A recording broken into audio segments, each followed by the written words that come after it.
it's like a little early. So if you're somehow here already, like, hi.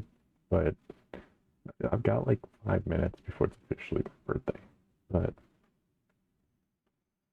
you know, them to be. It's more like, yeah, let's get this just set up and going. Just make sure everything's working good. But I think so. I think we're all good.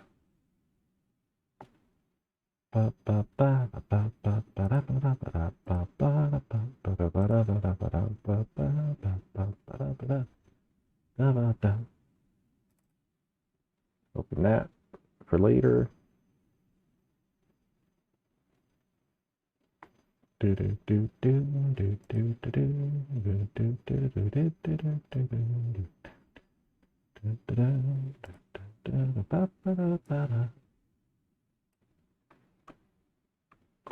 Okay.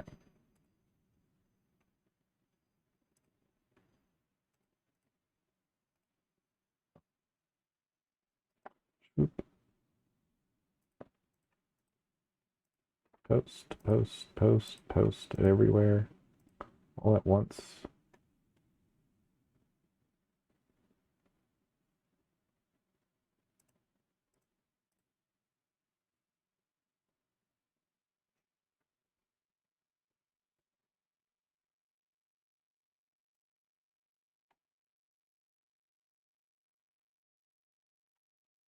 Check Tumbler real fast.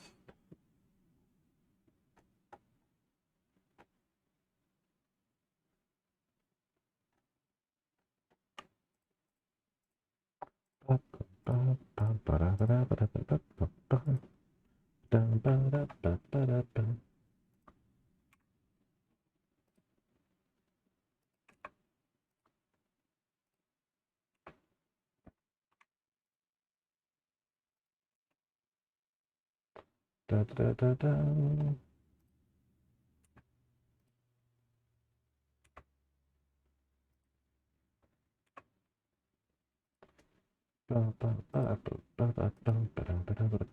I think that's everywhere.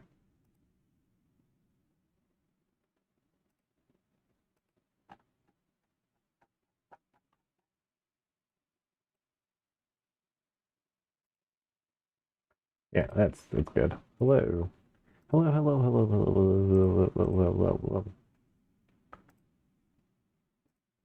Hello, gamers. Welcome to my YouTube channel. Today we're going to be playing Minecraft. That's a joke. I don't. I have Minecraft, but I don't like. Well, I've never gotten very far in it, which is a weird thing to say about Minecraft. But like, that's a thing you can do. You can beat it. You can get to a credit screen, but I've never done it. This has never been like something I've gotten really into. You know, it's just kind of fun to play every once in a while. But anyways, we're gonna go over here. Is that correct? That's not correct. Well, it's correct-ish. I think I want this camera angle, but like slightly zoomed out. There we go. There we go. That's correct. Let me start this up. We're gonna be playing a little bit of Toho Panel Date Pawn because it's good. There we go. So we used a bunch of like what is it, like Creative Commons Toho remixes for this. And this one I catch myself humming every now and then. It's really good.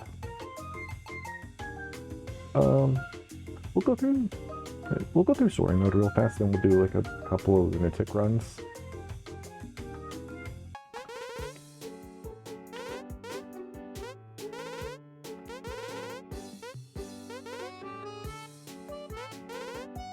Do my best. As everyone knows, dating is very competitive. We love dating tutorial.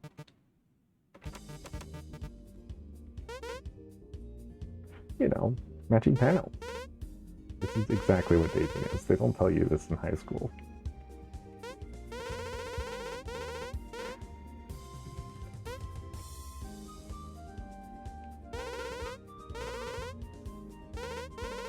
Because it's the purple one. It's the purple one, everyone. Everyone knows the purple one is Yukari's favorite. This window is not big enough. Change that after this. For the tutorial, you're actually locked from being able to use your spell card until Yukari's able to use hers.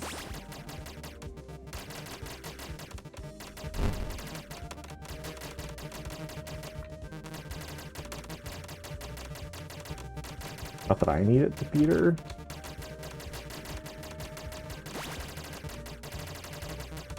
Why is it playing? There we go.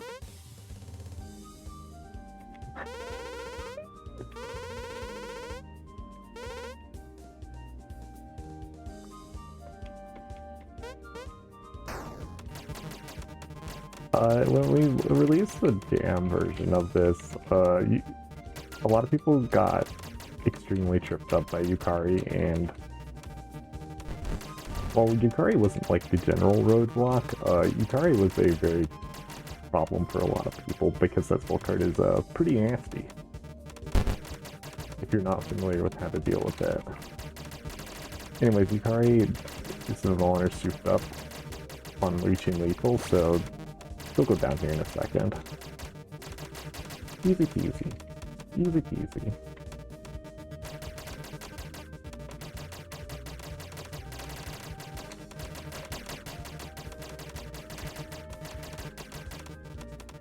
Easy peasy lemon squeezy.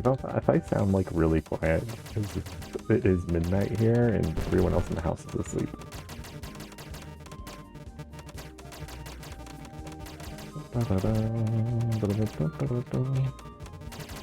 Yukari's about to lose. There we go. There's a couple of... So the version I'm playing is actually unreleased. There isn't, congratulations. Well, thank you, On. I think that's one of the best lines in this story. Shoutouts to Ada, Comfy Basilisk. Follow Voy on Twitch. Search Comfy Basilisk. Follow Voy. They're cool. Aya's kind of nothing compared to everyone else in the story. And it's largely due to the fact that her AI is not nearly as strong as the others. Alice is actually the highest level AI in the story, but that's because there's a gimmick attached to her fight. Or, excuse me, date.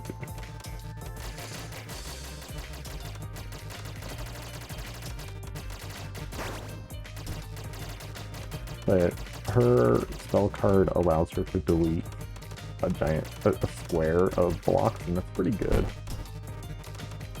I think we ended up buffing it to actually send garbage. It used to not. And that kind of makes her more, like, competitive with the other defensive spell cards, which are, well... So like, the thing with the spell cards in this game... Shoutouts to Turno.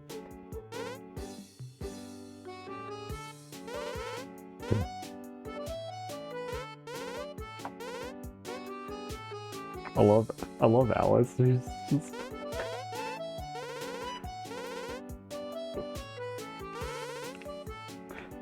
Alice hasn't slept in like 3 days, probably.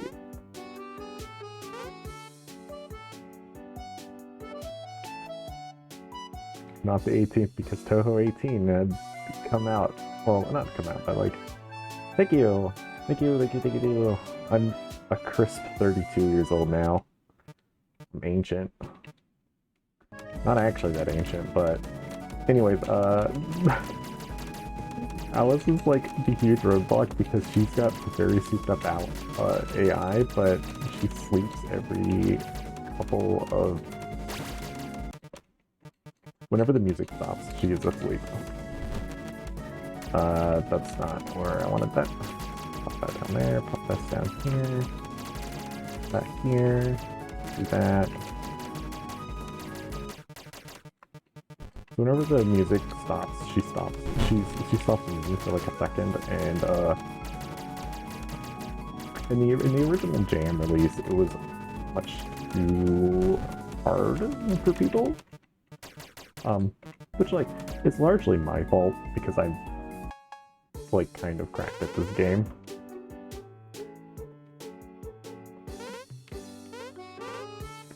And we got cute little date scene. Mauschli's there. That's a small detail a lot of people missed, but Mauschli's there. You can see her there. She's just hanging out. She steals the cheese. Cheese is God. This dialogue's really cute and touching. We get this really cute scene.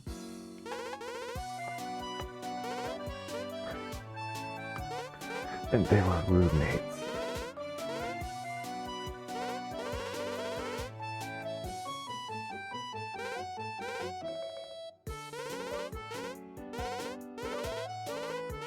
I'm giving everyone a chance to read this because I don't want to read it out loud. I gotta do it justice, and B, I'm trying very hard to not mash through it. So please enjoy this text.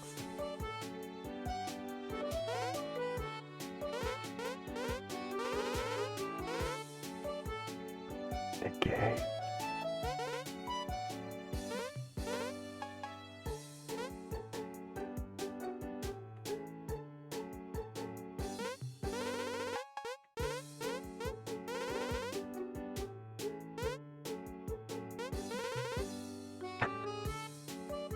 Yeah, about that date you promised. What?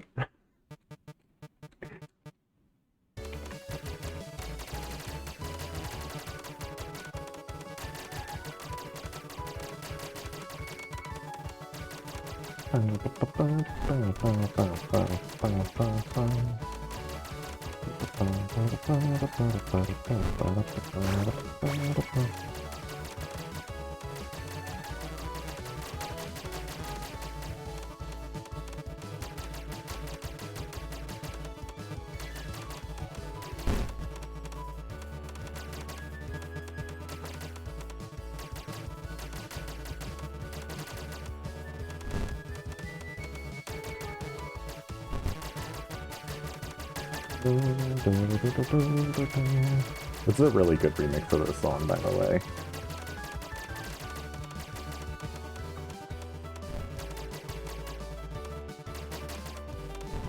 Scroll this up, hit him with the yin or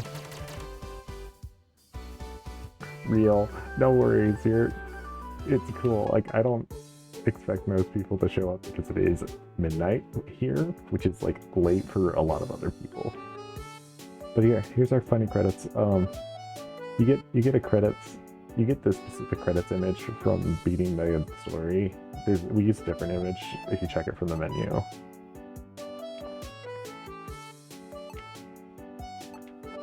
And you, thanks for playing.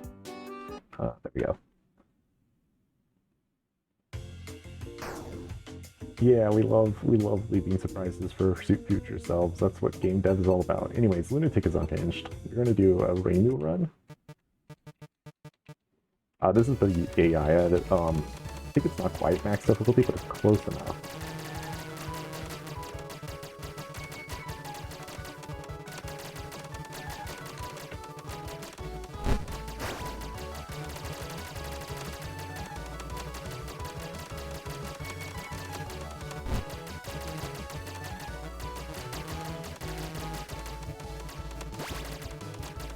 Shoutouts to the sound effect of the AI not being able to swap a block.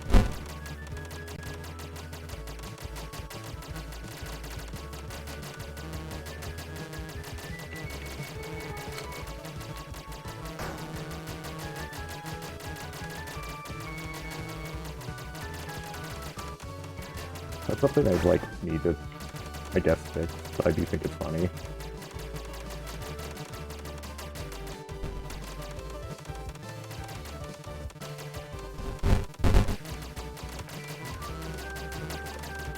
I love the layered sound effect of the garbage dropping.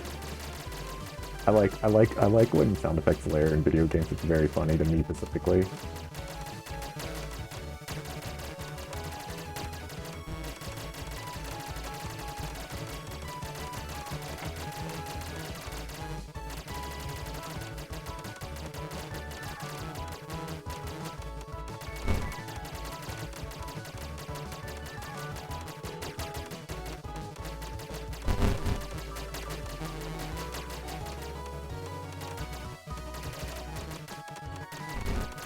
Marissa's not actually that hard to fight. The only real issue with Lunatic Marissa is that she has a very good defensive spell in Master Spark. So it can be kind of hard to kill her, but you kind of just need to outlast the AI. I'm letting my blocks get a little too low.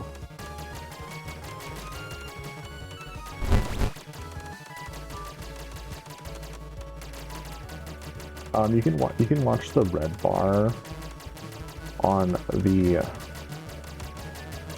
bottom right, or on the right side of the boards, and you can see the dark red indicates how close they are to like being unable to.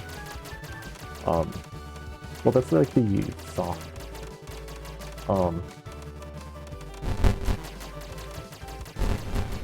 That's like the soft cap for losing, or the hard cap for losing. Your red bar, that's basically your danger meter, and once that caps out, you lose. Not the dark red part. The dark red part's just like the part how low it goes before it resets. You might notice I have 57 garbage blocks incoming. Very funny. Do love that.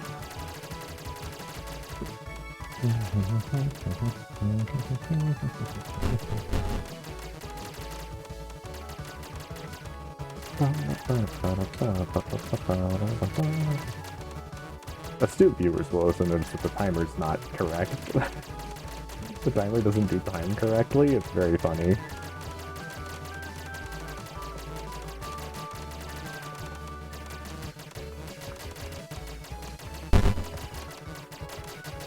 Anyways, I purposely raised the board to drop the garbage blocks because I'm ready to actually get them. I don't have enough to use my spell card yet.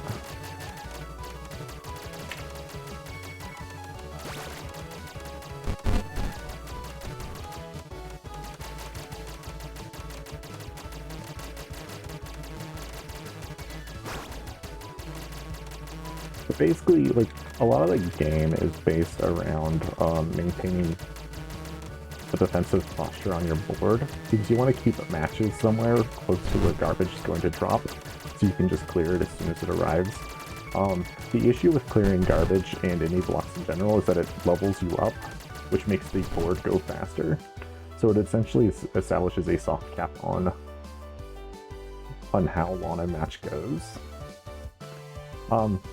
So you might notice the timer's actually incorrect. It counts up to 100 before it bumps up the minute, because I did a goof and I thought it was funny and just didn't fix it.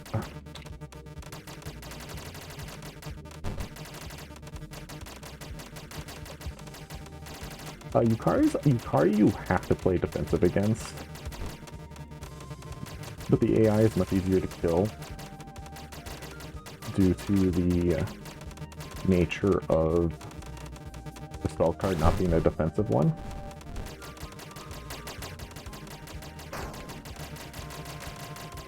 Because Yukari's just makes your cursor split like this. Just something you have to play around. You just kind of play slow for a bit.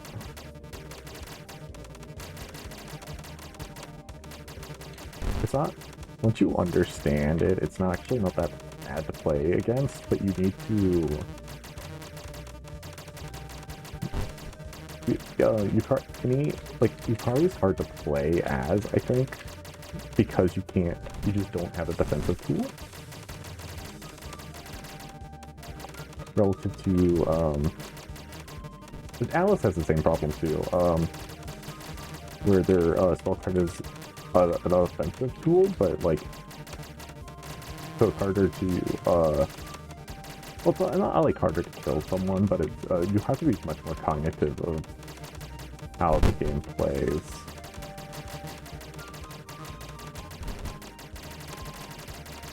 It catches everyone off guard. It's really good.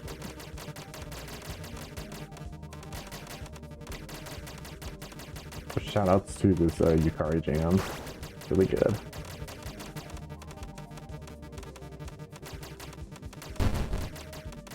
using Yukari's power to get that match before the garbage drops. Right, when egg drops. We can just clear it out.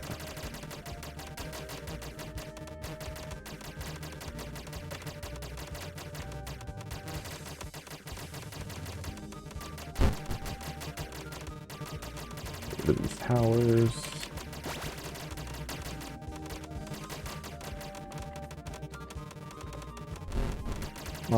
As mentioned in the story mode, you can, matching the comfort objects to, in the chain sends more garbage to the opponents. It also affects, I don't know if the comfort objects affect the locks, but, they might. This is a really bad tower of locks.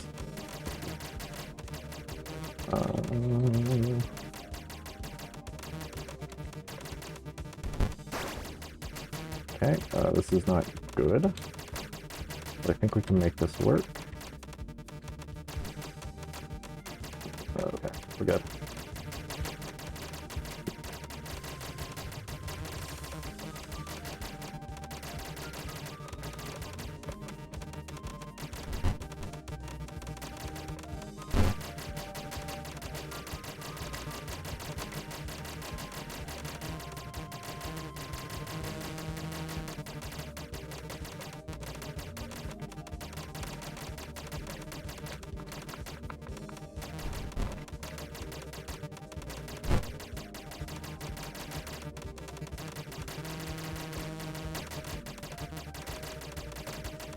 You know, I should probably be using my soul card more aggressively, if anything.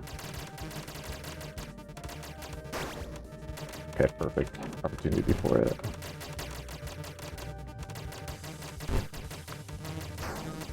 So I do actually max out my board like that, specifically to maximize the amount of board to block on my screen.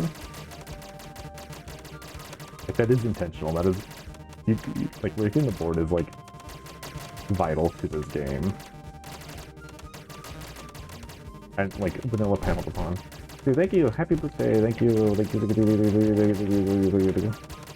we're just gaming.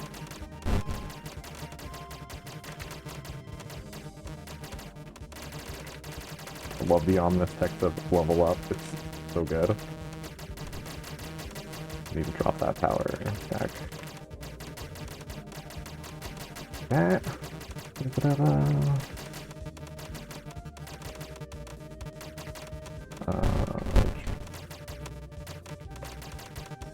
Okay, Yukari's maxed out.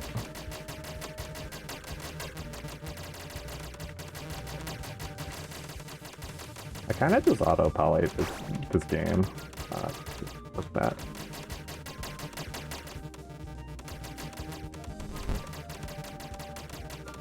Nope. Okay, we're good.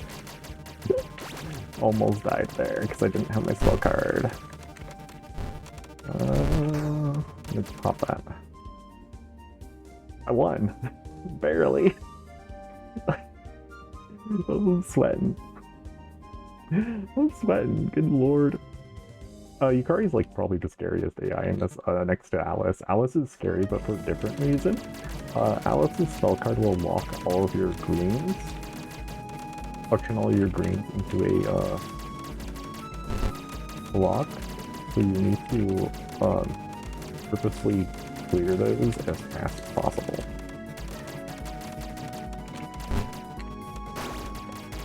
Because that will happen.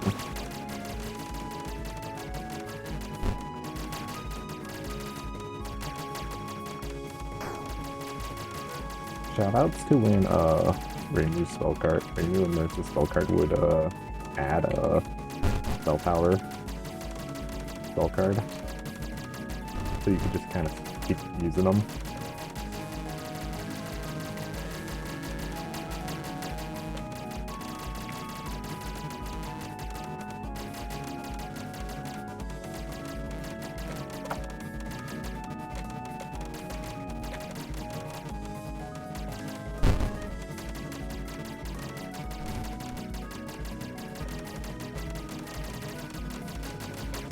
There we go.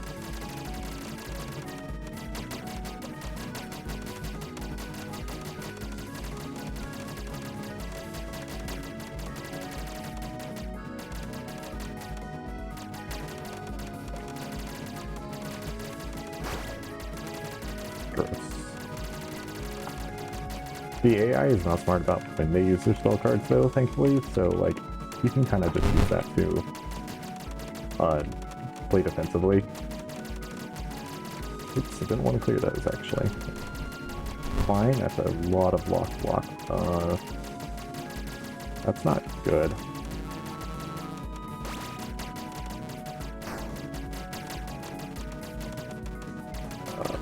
Okay. That is terrifying.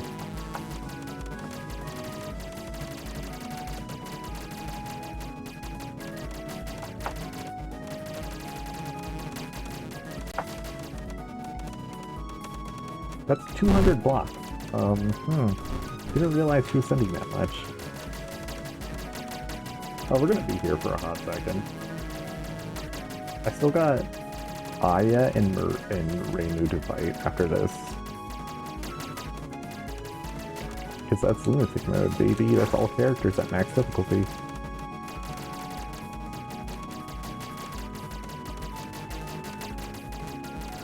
It's kind of neat how, I need to game a little bit.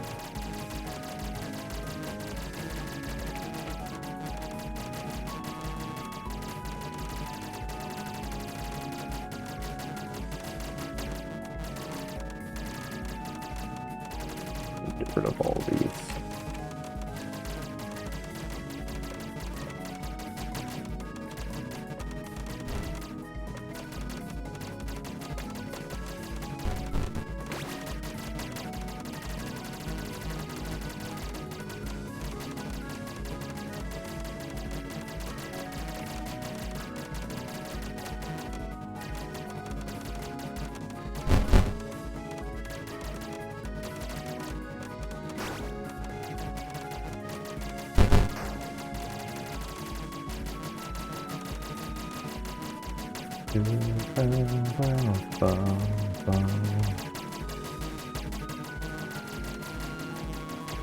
You know, I have to still kind of wait for that.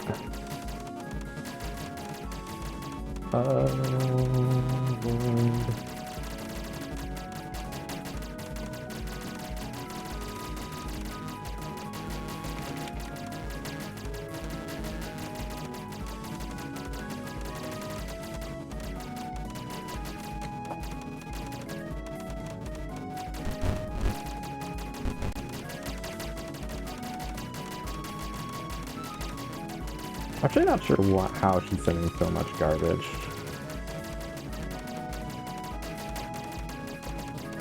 Like, I mean,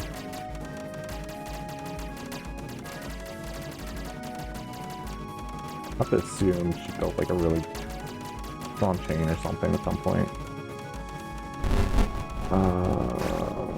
Lord.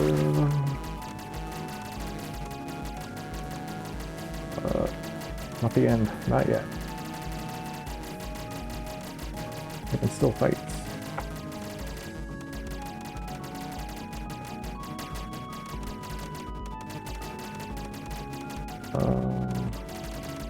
I can still fight.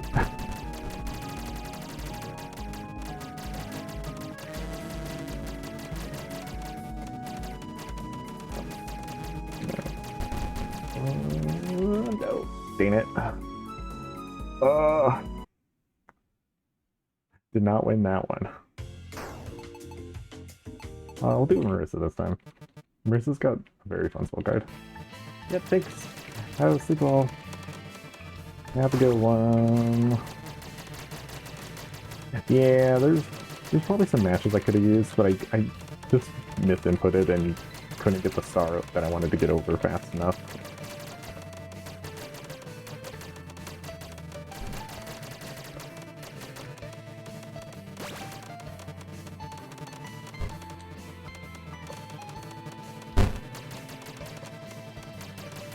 Wasn't expecting that lock to be there when I matched. Wasn't thinking about it.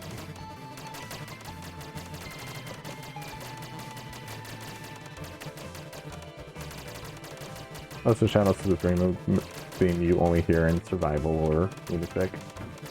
Good.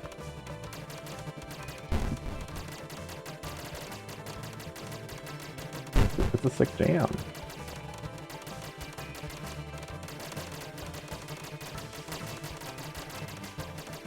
Oh yeah, it is in versus too, huh? Yeah, that's right.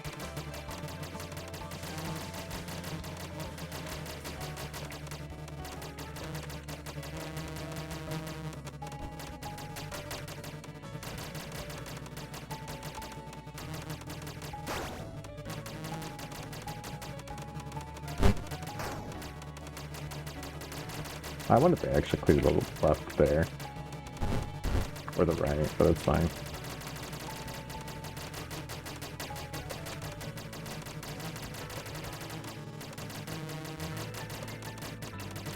A second swap blend? I mean, it wouldn't be hard to, like, implement, I think.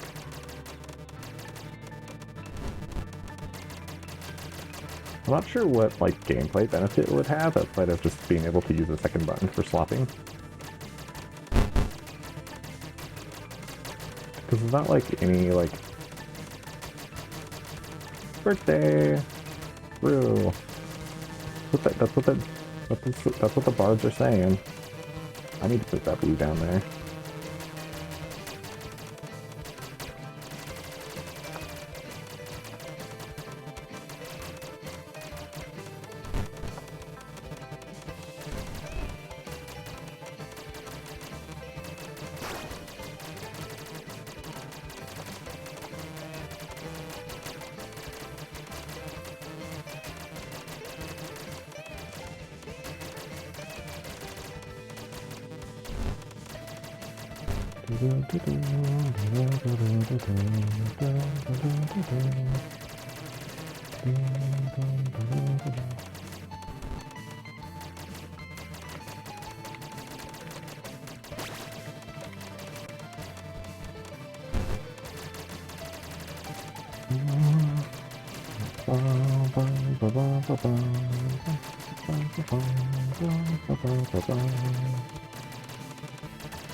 We're just kind of jamming. Like, if nothing else, I think this is a pretty chill game to play. I'm like actually zoning out doing this because I'm just matching tiles. It's pretty good. This is not a really good place to be. But I do have my spell cards, I'm not too worried. So I can just do Marisa Bland. Marisa's spell card actually has a very funny interaction with Yukari's, because the laser also gets split for that. It's the only spell card currently that has any interaction with another spell card like that. But it's a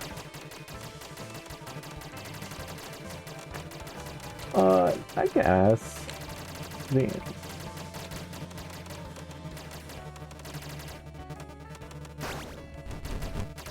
park that there, park that there.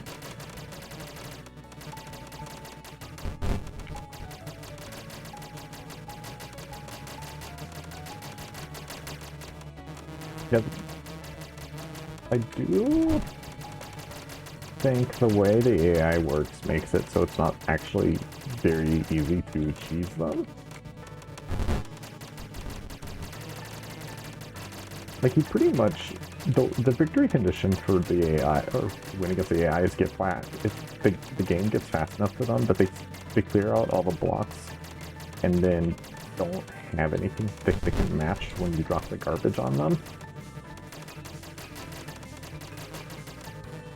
Because the longer they spend in danger time, the more closer they get to being owned. Which is the important thing to maintain in this game. Yeah, just like that. Because as the game gets faster, the AI will start struggling to actually keep up.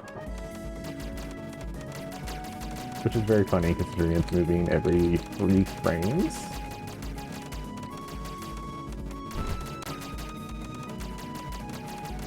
I believe that is the about the amount it moves.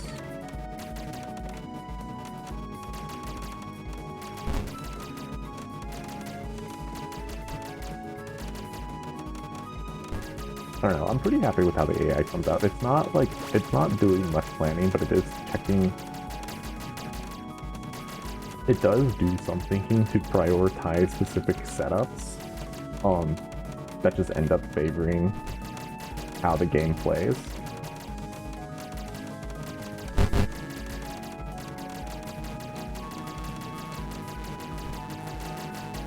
Which I think in the context of a panel de pawn style game makes sense. At least I think it does. It's good. It's good. I like it. It works. That's what I want.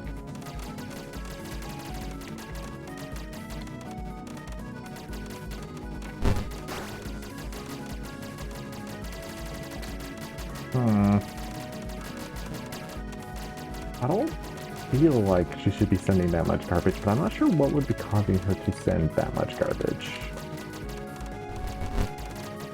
If it's even, like, incorrect. Not really sure how I would check that.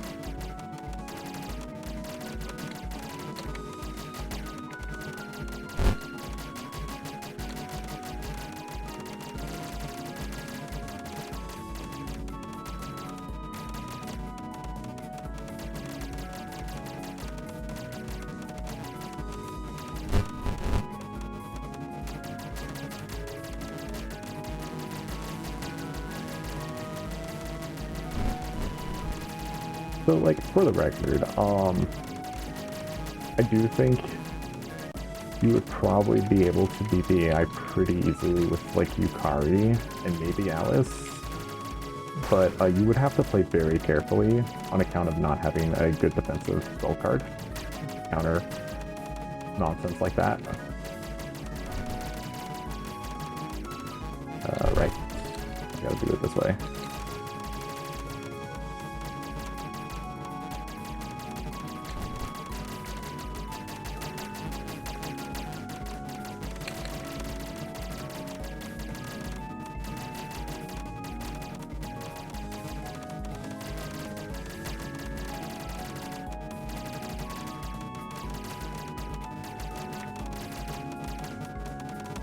The blue bar on the right, or on the left of the player, I'm just gonna Ursa Blast that. Not deal with that.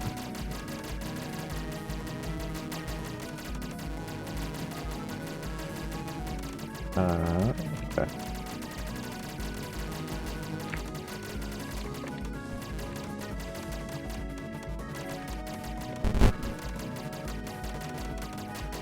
Yeesh. Scary.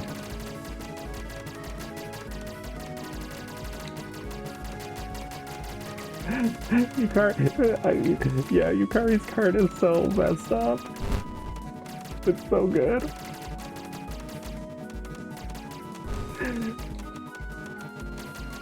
It's not bad once you realize what you need to do to deal with it, but like,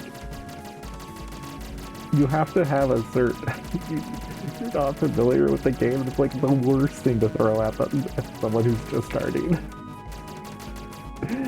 Oh, shout out to us.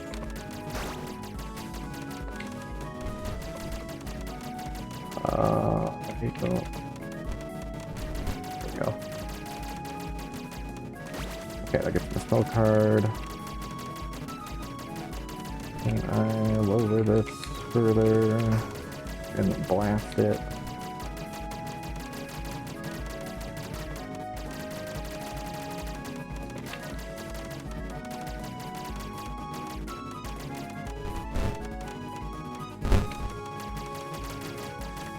Oh, that was incorrect. Okay, there we go.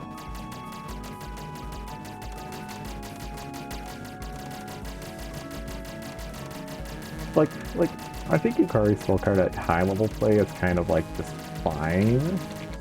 Like, it's not like nothing.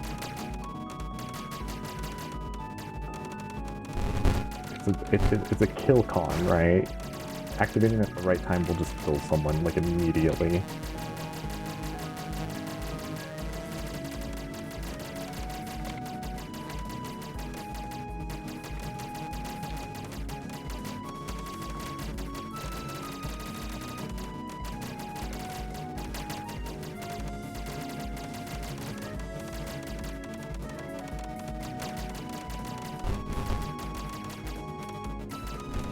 So there's a couple of important differences between this and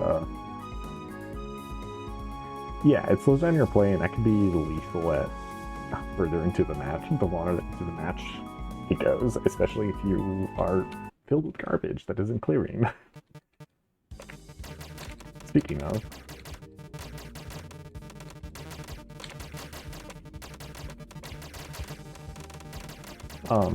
but one of the key differences between this and normal Panel Pawn, aside from the way the garbage works, is blocks have like actual gravity.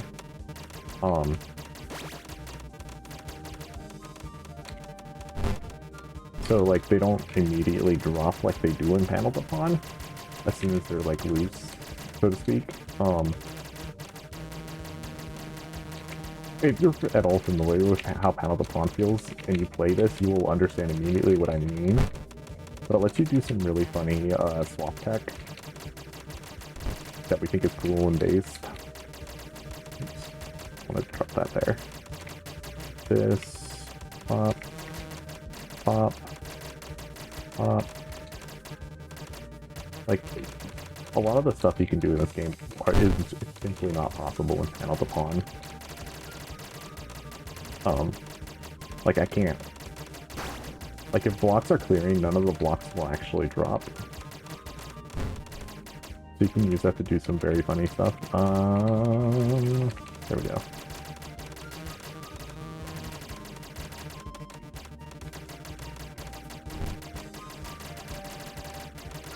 So another important trick to keep in mind through playing this,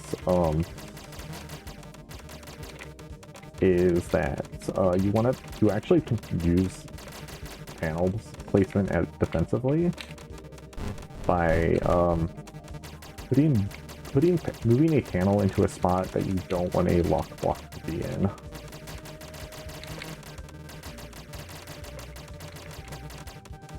Oh, did I actually implement that? I don't remember.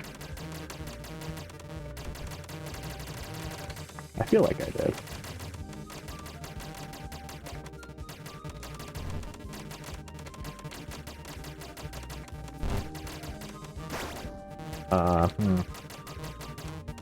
Can I get a... I'll match that. There we go. Okay. Ooh. I was trying to get a defensive setup there, but I wasn't able to with the Kari spell guard.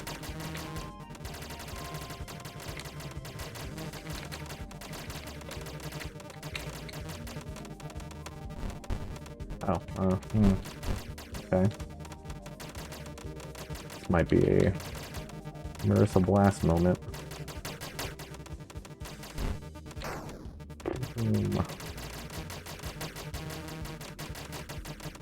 Certified Marisa Blast.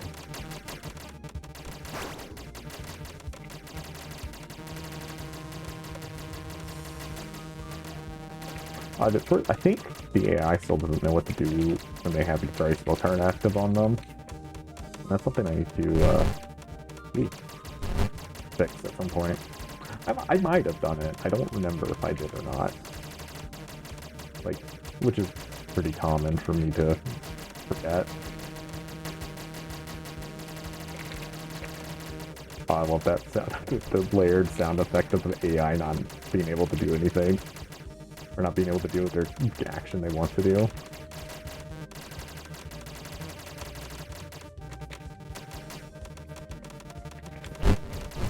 That layered.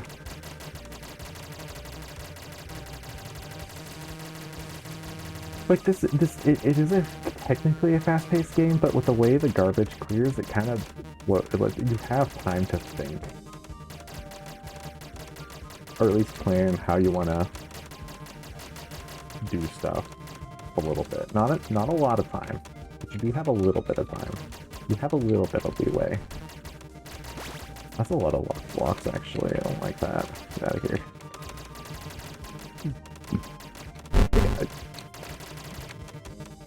I think I know why, actually, the lock blocks are stacking up like that. And it's because, so, part of the way the garbage works is the, you can only have one lock block cent per row of blocks sent. This is fine, probably.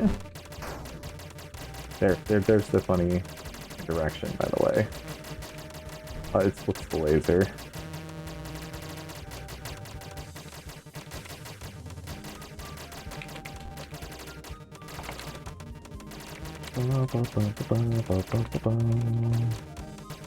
Yeah, so the lock blocks are sent by per row. You only get like 1 cent per row. Which causes them to pile up the more there is. So they kind of just end up being sent all at once, which results in stacks of them. I'm assuming that is what's happening anyways. I say as if I didn't literally code it that way. Yeah, critically acclaimed. That's what they don't tell you. That's what the Oscars don't tell you. The game rewards, nothing. I don't even remember who does the game rewards, the Rito Pope or whatever.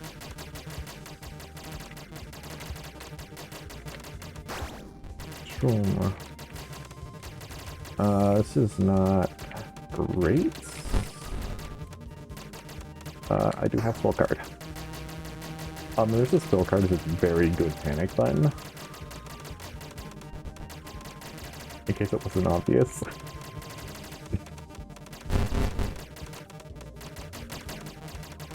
So you can see how fast the danger bar is going up now on the AI side. Which you can tell because it's, her spell card's coming up too.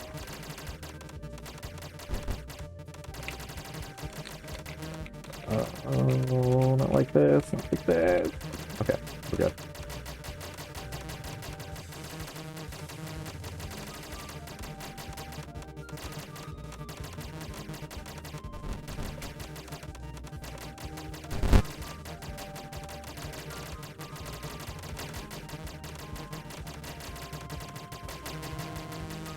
Please hurry up and die.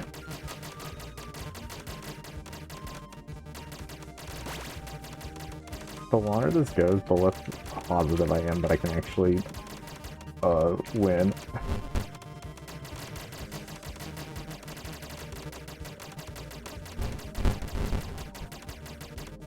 Might be fine. Okay. She didn't find that purple match fast enough. Mother Topo's the game rewards, exactly.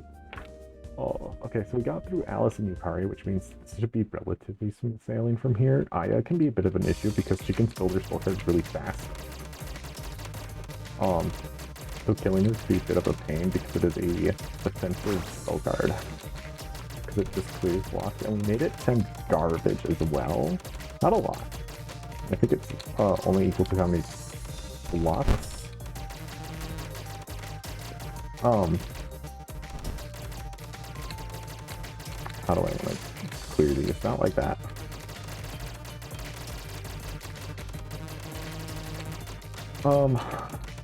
Other fun Aya facts. We made her the cup because she spills the tea. That's the joke.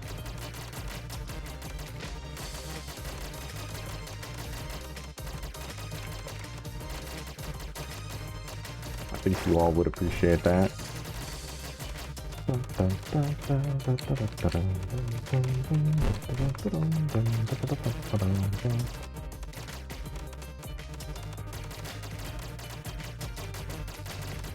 We want to clear those out though. Okay.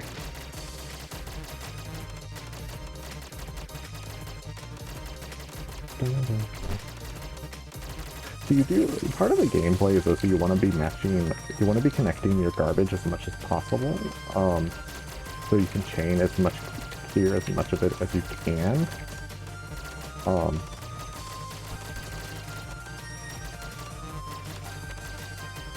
Because otherwise it will isolate, you'll get a bunch of locks trapped in places that are really hard to clear.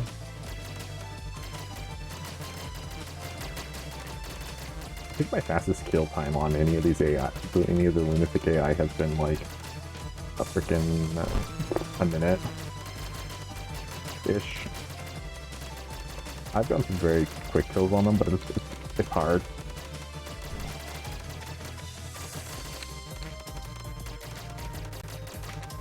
But like part of the defensive play in this game, I think, is lining up your garbage.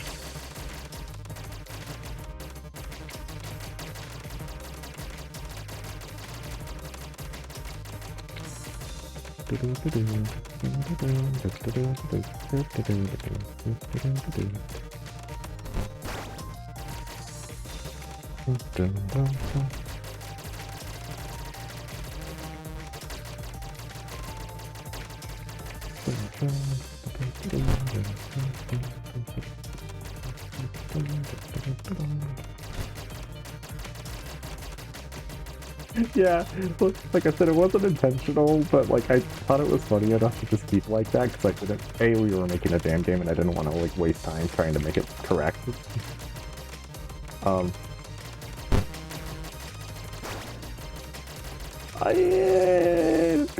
You'd think.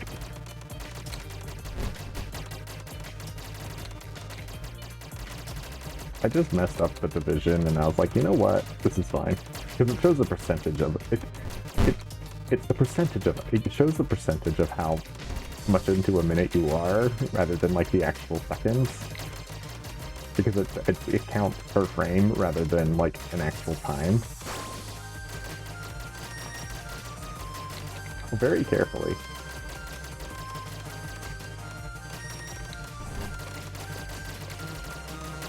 So like it doesn't actually count seconds, it counts frames. So every 60 frames is a second. I guess the game is at 60 FPS. Or supposed to run at 60 FPS anyways. Which is why it's a percentage instead of like actual seconds. Yeah, but the timer is a variable that isn't a second. It is a frame.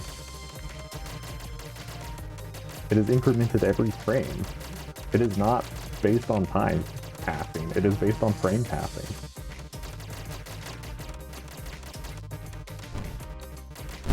This game doesn't have any sort of like delta time or anything. It's like, why would it need that?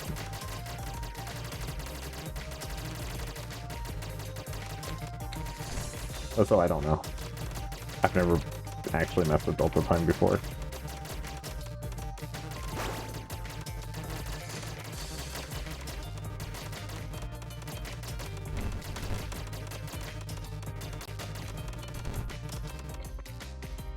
Aya did not know what to do there, somehow.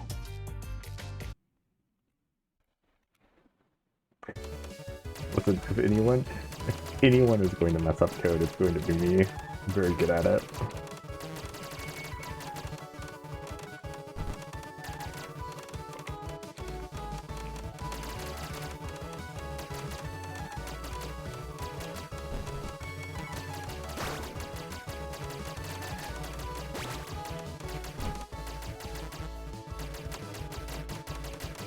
Yeah, that makes sense. Because, from what I understand, any mobile game, coding is like cursed. So a fun aspect of mirror matches in this game is because you're both sharing the same comfort object,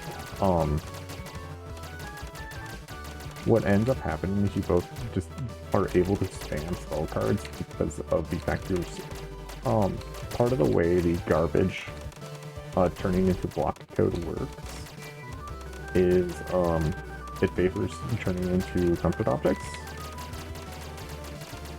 at an increased rate.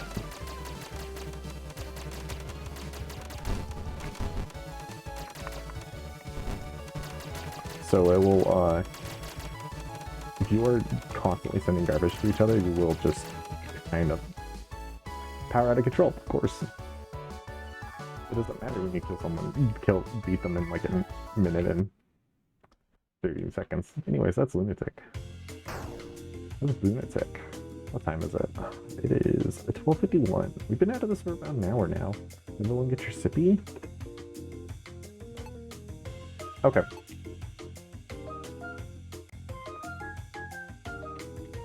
True and real. Character doesn't actually matter for survival, because everyone has the same spell card, which is Rainbow's spell card. But anyways, the game survival goes for 30 minutes. And I haven't tested if it's actually beatable since I've made some changes to how stuff works.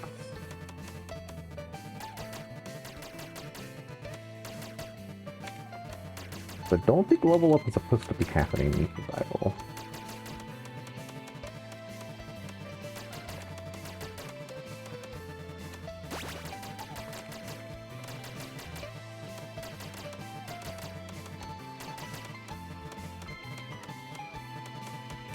Yeah, go rest up.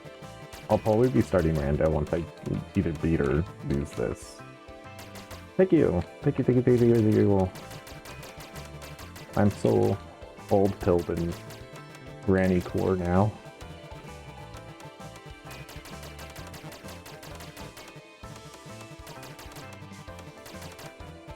Really, the hard part of survival is getting through the early game because it's kind of boring. There's no scoring component yet. So like, lol.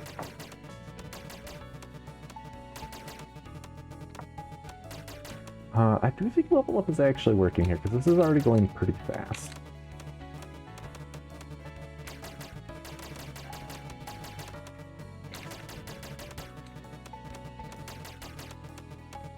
Grand Void. For real.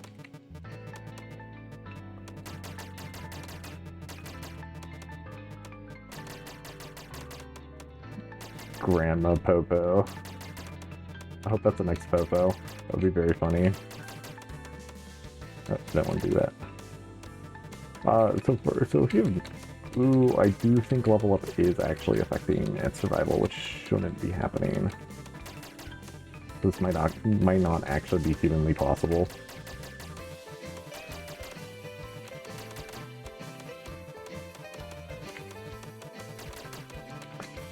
So if you're not familiar with the game, this is not explained anywhere in the game currently.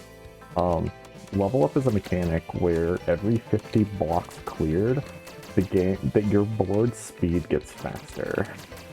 That's not supposed to be happening in survival. You might realize we are 10% through 30 minutes.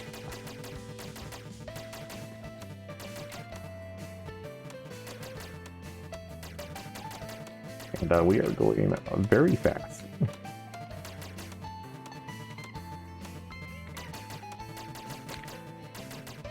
It does cap out, I think.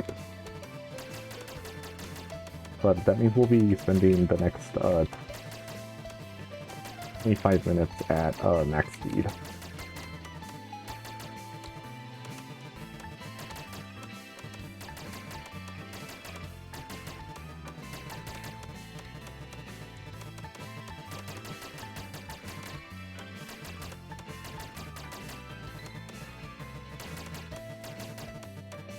Now, I'm pretty sure survival is beatable in the uploaded version, I want to say, but like, I could be very wrong about that.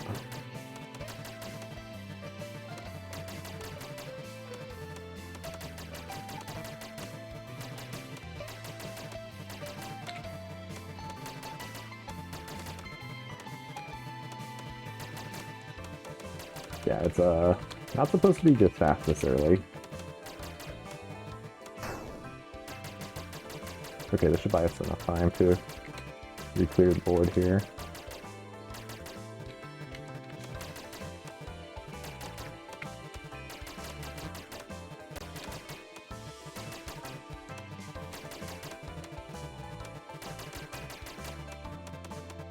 Thank you, oh Lord.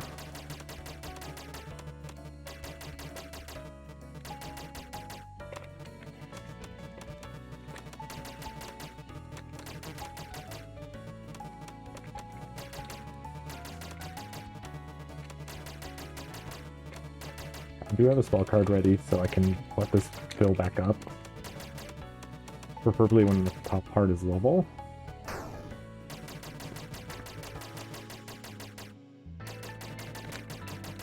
We are already almost a fourth of the way through. Woohoo!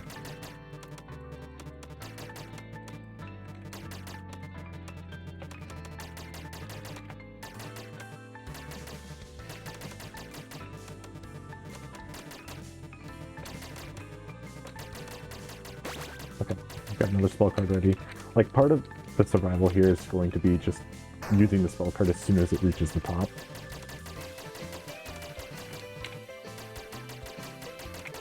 Because you need to prevent as much of that dark red bar from going up as much as possible.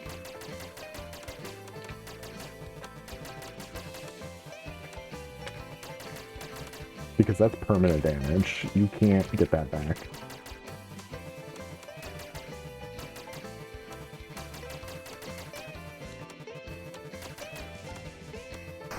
So I want to be saving my spell card. Okay, it works the old way, so it actually rebuilds your spell card, which is the only way to actually beat this currently. Until I fixed it.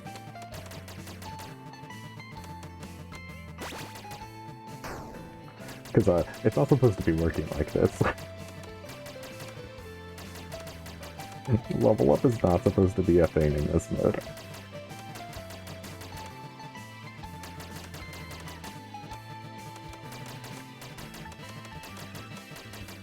Go, full clear, let's go. I don't have spell cards. I was like, why is it not working?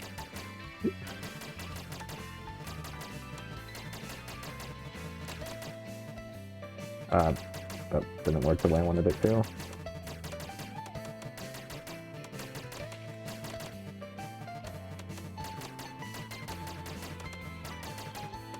I don't have enough for a spell card.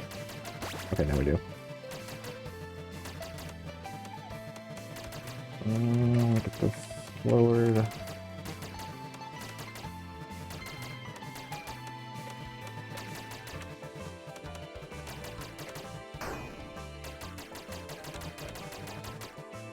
You basically want to be saving your spell card for, in this mode, specifically to maximize how much you get back.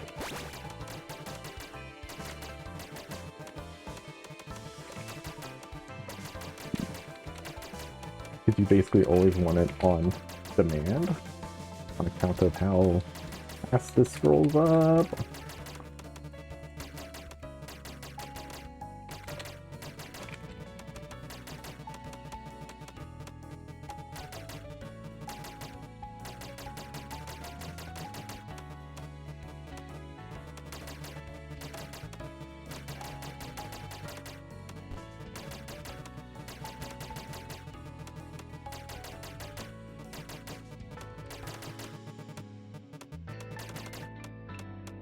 I don't like how full my level up bar, or my red bar is. That's not good. Let's do this here.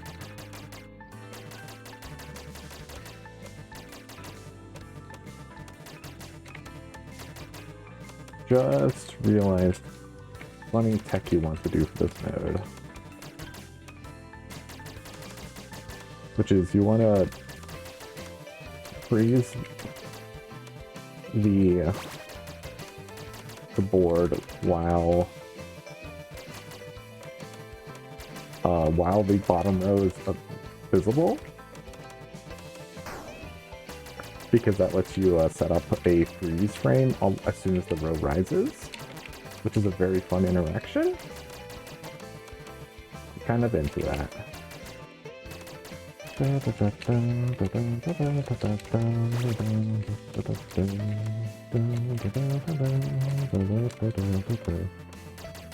Very cheery music for how stressful this is. We're not even halfway. Not even halfway. Oh no. Really beefed it with this one.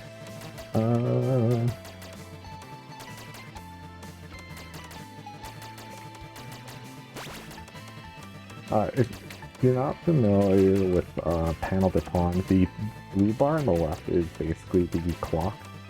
It's stop time.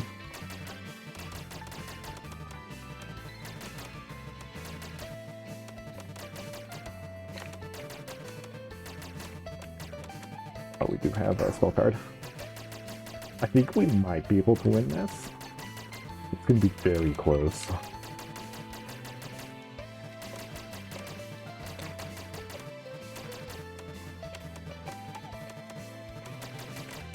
I love how instant that was.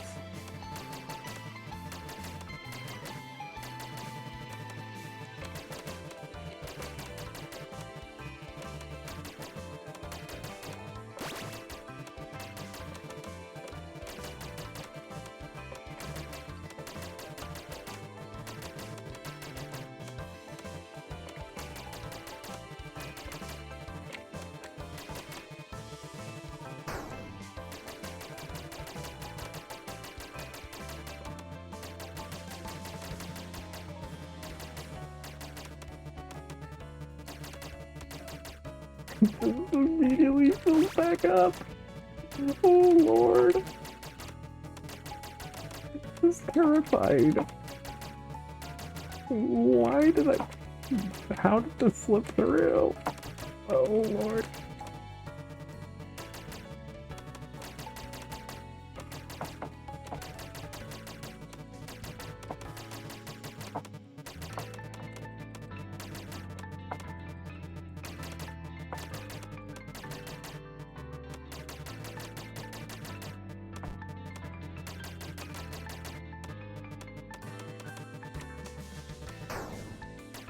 Use that. Fellas, I don't think we're making it. I don't feel good that I'm going to actually make this. Oh, means that was not the block I meant to swap. Good enough.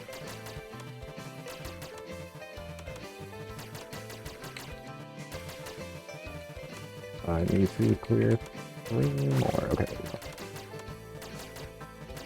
there we go.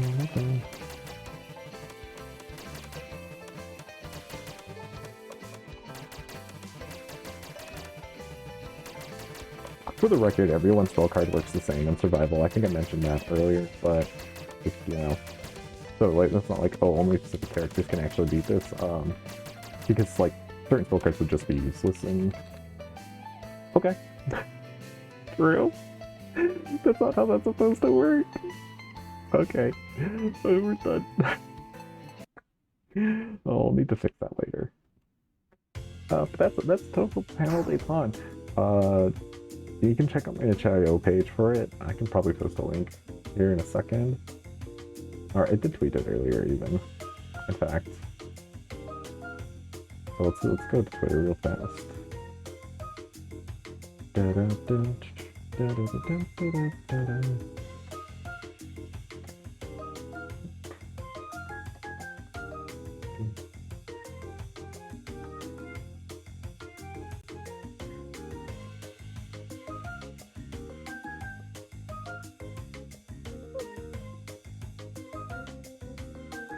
Copy link. Copy. There we go.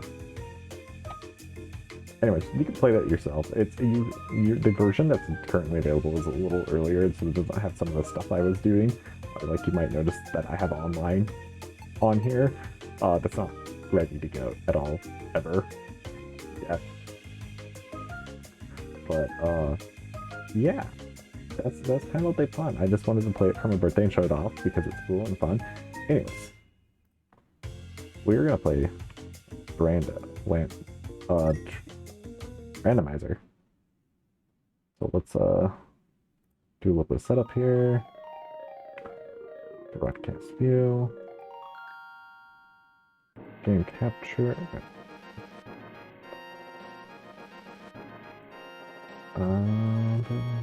There we go. Shoop. And then game capture. There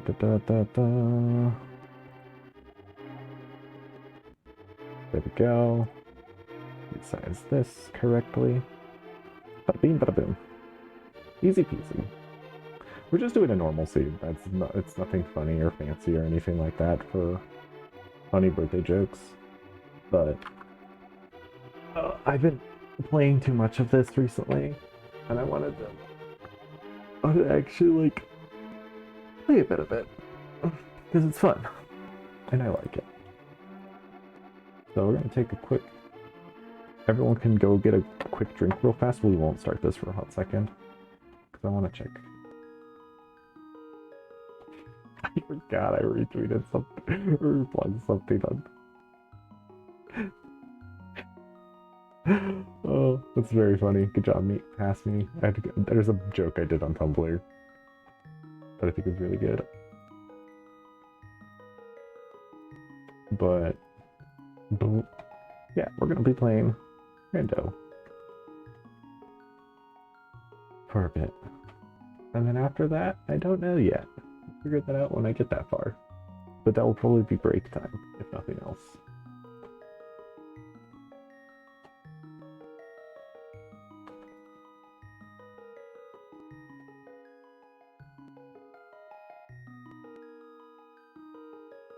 It's very funny because one of the servers I'm in is having back-to-back birthdays in October, and it's very funny.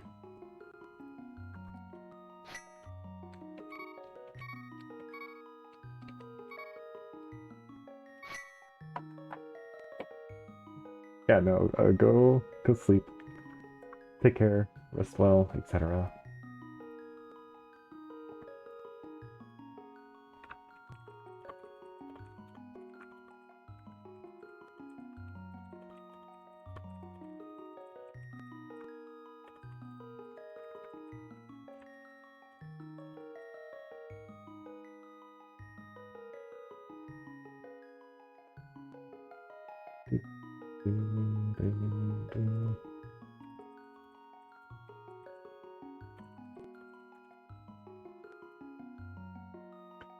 But yeah, we're doing a pretty normal seed now. Like I said, we're not doing anything too fancy or anything. So away we go.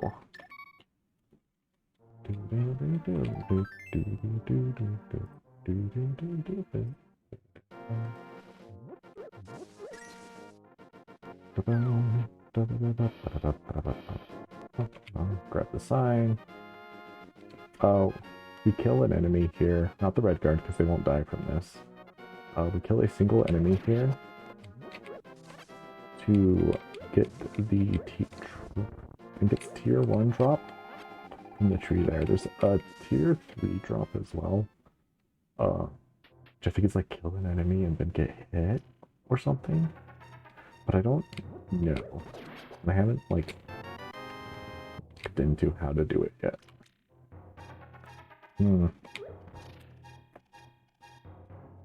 Lamp's a good find early. Here's a really good find early. Hello. There's a single check we can do up here with the lamp.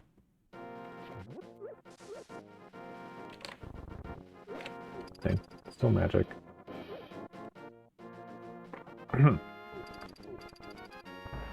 So we can do Dark Cross here. Because we have the lamp, as long as I don't die. If I die, I'm just gonna accept it and do something else. But because we're doing normal settings, this is probably nothing? Question mark? Because this can be a small key or a map for Hyrule Castle. Which does nothing for us. Well, if it's a small key... Well, even if it's a small key, I can't actually do anything because I don't have a weapon. True. Very funny. Armor upgrade's nice. Nothing too exciting so far. There's a small key, very funny. Small key is only necessary if a glove required for regression is in the back of escape. I don't have any bombs to do that with, so I wasn't gonna Houlihan, but I was like, no. Sometimes I will Houlihan if I have bombs and a weapon, and I can do Moldorm Cave first. That's not always the case, so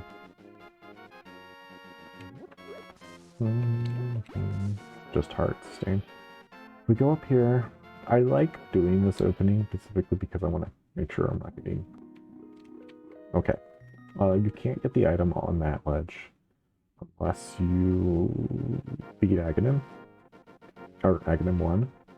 And it's a very lengthy thing to do. And no one likes doing it. But it can be required. It might still be required depending on where Hammer is. And, well, sometimes Moon Pearl can be on Pyramid, which requires you to beat Aghanim 1. No Aga 1 today, yet. Yet, being the key term here. There's a specific setup. If Hammer is in Pyramid, Aghanim 1 will be required. I've run into that exact condition once. Pyramid, okay, Crystal, and Desert was a green pendant. That was the wrong one. There we go. We're not doing key sanity, so I get to have all the information on my map already. Like I said, we're doing default settings. Hints are on default apparently, which I think is very funny. I don't like doing these checks without bombs, but the past couple seeds I've done have put bombs in these chests, so I'm like, yeah, early Moon Pearl and early Mirror are interesting. Sick. Basically free. One time I got 9 bombs out of 3 of the chests in here. The other day, it was very funny. And we got rupees. We're cooking. Basically free. Yeah, early Moon Pearl and early Mirror are really nice because it means like once I get to the Dark World, I can do a bunch of checks just easily. Especially if I get like access to Catfish, because then I can route like Zora in there. Sword's good. Like, Aga 1 can still be required by virtue of like not finding any of the Dark World items along the path. Shovel. So if I never find Myths, or if I don't find Titan's Myths or Hammer and a glove, Aga can be required. And I've run into a seed where that was the case. It was a really weird seed. But Aga was required to do... Aga was required to get, I think it was like Hammer and Pod or something. Because the flippers were hammer locked or something. I did get a bottle. But it was a really weird seed. So like, the fact I have Lamp and already a level 1 sword immediately tells me that Aga might still be required. Which is very scary. Like, it's not the worst thing in the world, but it's just one of those things where you're like, ugh, do I have to? We will go ahead and do the shovel check as soon as we're done checking all this stuff.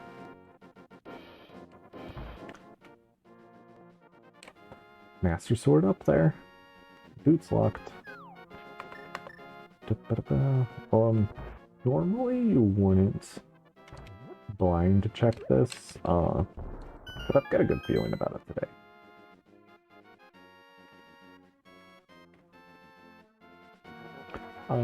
This is also kind of because, I'm doing this kind of because I want to do the shovel check after this, so I can just pop down. I will take that. I actually do want to pick up health early because Blind and Mothula tend to be early bosses you have to fight in these seeds. They're terrifying at low HP.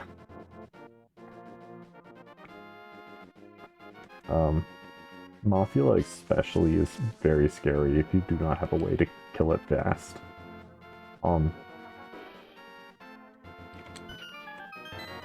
Shut up. Hi Zoe. I'm just gonna walk. I'm just walking. I don't want to save and quit. Good. Getting the best sword now is a little pilled. So we're going to. So what I tend to do lately is I skip Dam and I go to Moldorm and Ice Rod first.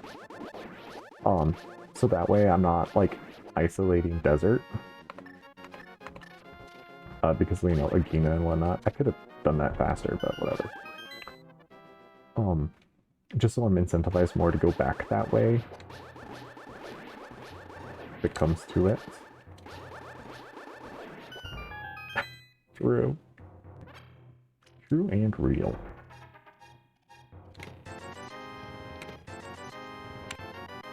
Very funny. Wow. Moldorm Cave is usually not that empty.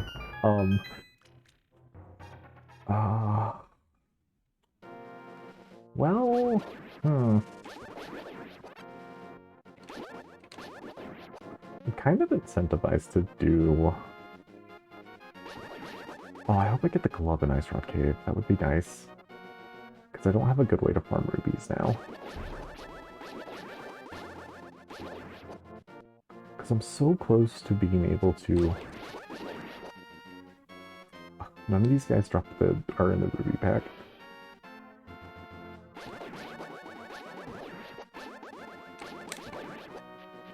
Because if I had gloves, I could pick this up and farm rubies real fast to do Zora, but I can't.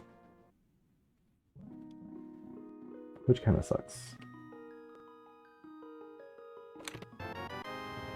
Okay, so we're going to do a funny little sequence break here. We're going to fake flipper some stuff real fast. So we need to go, excuse me, all the way back down here.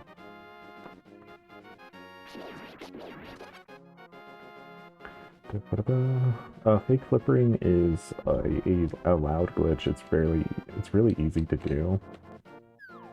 You basically just, correct. I'm gonna get as close to the screen transition as you can.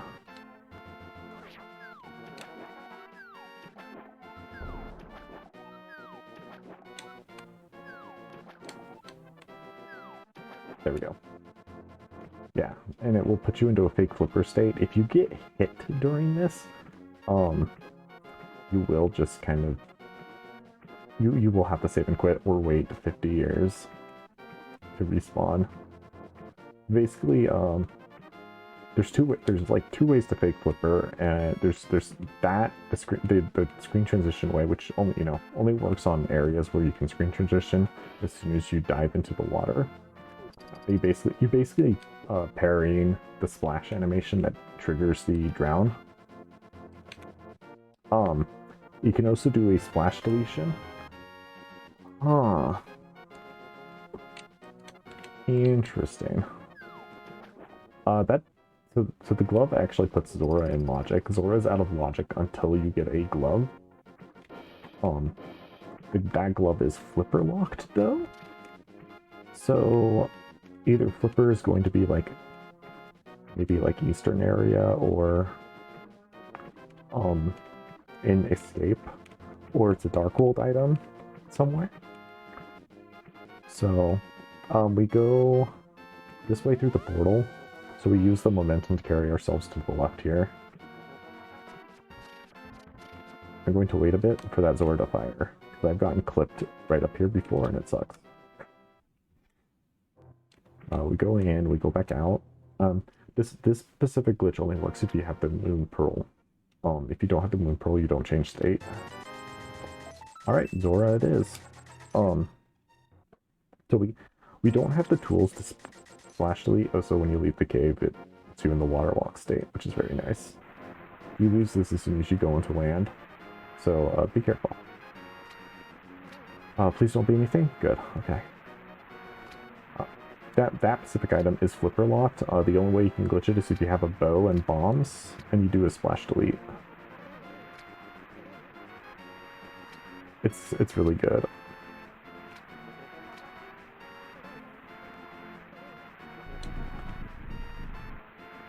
Oh, we did get the shovel item. We don't mark that off. Alright, alright. We are sequence breaking something strong in the seed. Okay. We were gonna go up to Death Mountain. But the glove puts Death Mountain. Well, like I mentioned, we are currently sequence breaking right now. There's 3 items back here that we can actually get that aren't sequence broken because we got the small key for Sanctuary. But since we got the glove, we can check these a lot faster. Okay.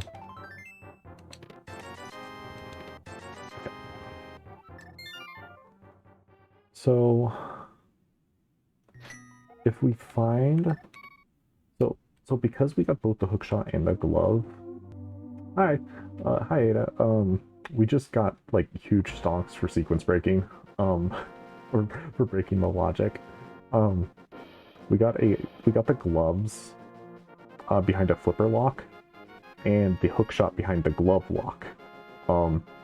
Which means if we find the other glove up here, that means that either flipper or flute is... Oh, we can play some Fall Guys. Yeah, we'll play some Fall Guys. That would be fun. Everyone can watch us be really funny in Fall Guys. And then we can do live OBS editing, because I have never done a Discord call in with OBS active. So that'll be fun.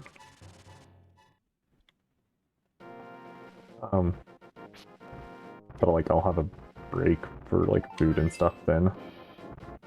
So Death Mountain is currently out of logic. If we find the other glove up here, that either means Flippers is somewhere in the somewhere. Or like, oh please don't hurt me. Okay. That would have killed me. I think those always do 1 heart of damage.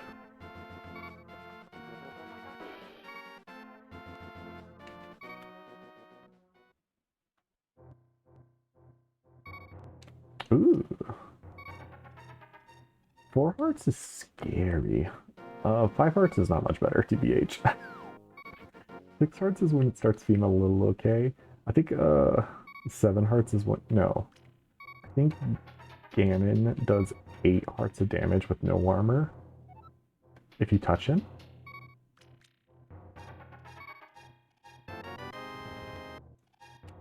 Cain is good because it lets me do a couple of logic quick dungeons and stuff. The group link, I don't, but if you DM me instructions, I will be able to follow them.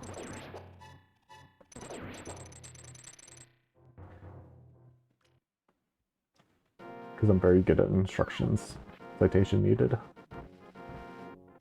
So I guess there is a crystal, so we may as well just do it now while we're up here.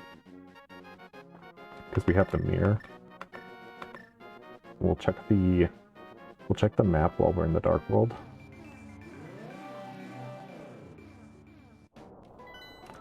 Red, okay. If that pink bulb dot touches you, you're locked in a text box for like 50 years. I think it was...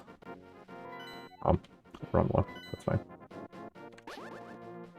So yeah, everything on Death Mountain right now is currently out of logic. Which is like fine. Sick. So this next chest will either be a small key or a big key.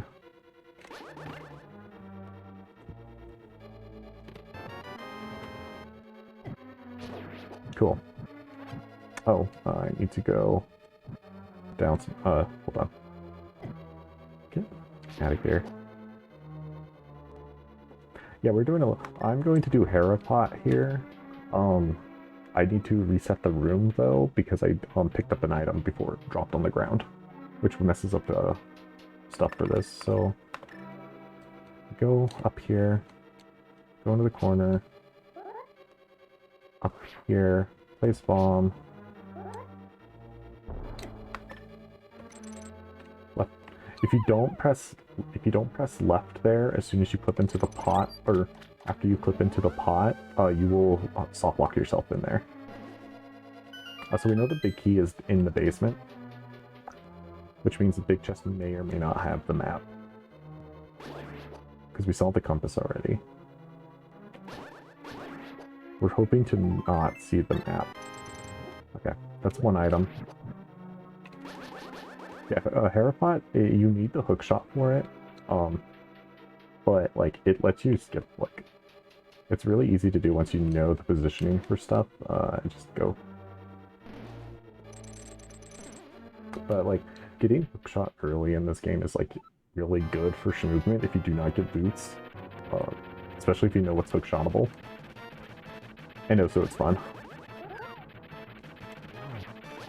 You do your strategy for Moldorm changes depending on what weapon you have. It's 3 Master Sword spins. Okay. So basement has big key and the big chest has the map.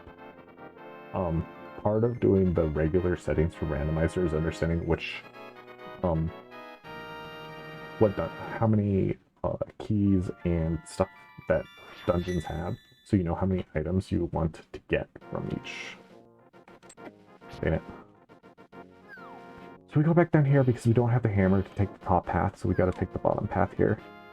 And like I said, all of this is out of logic, so if we get flippers up here, what that tells me is that either there's a different glove somewhere in another area, or where am I going? Going over here. Or like Flute is in Light World somewhere, or Aga 1 was progression. We're hoping to find a hammer, because that means Aga 1 is no longer required. We're free. Flippers are up here. Okay. That means there's either a different glove somewhere, or there's Flute. I'm kind of hoping for another glove for the explicit purpose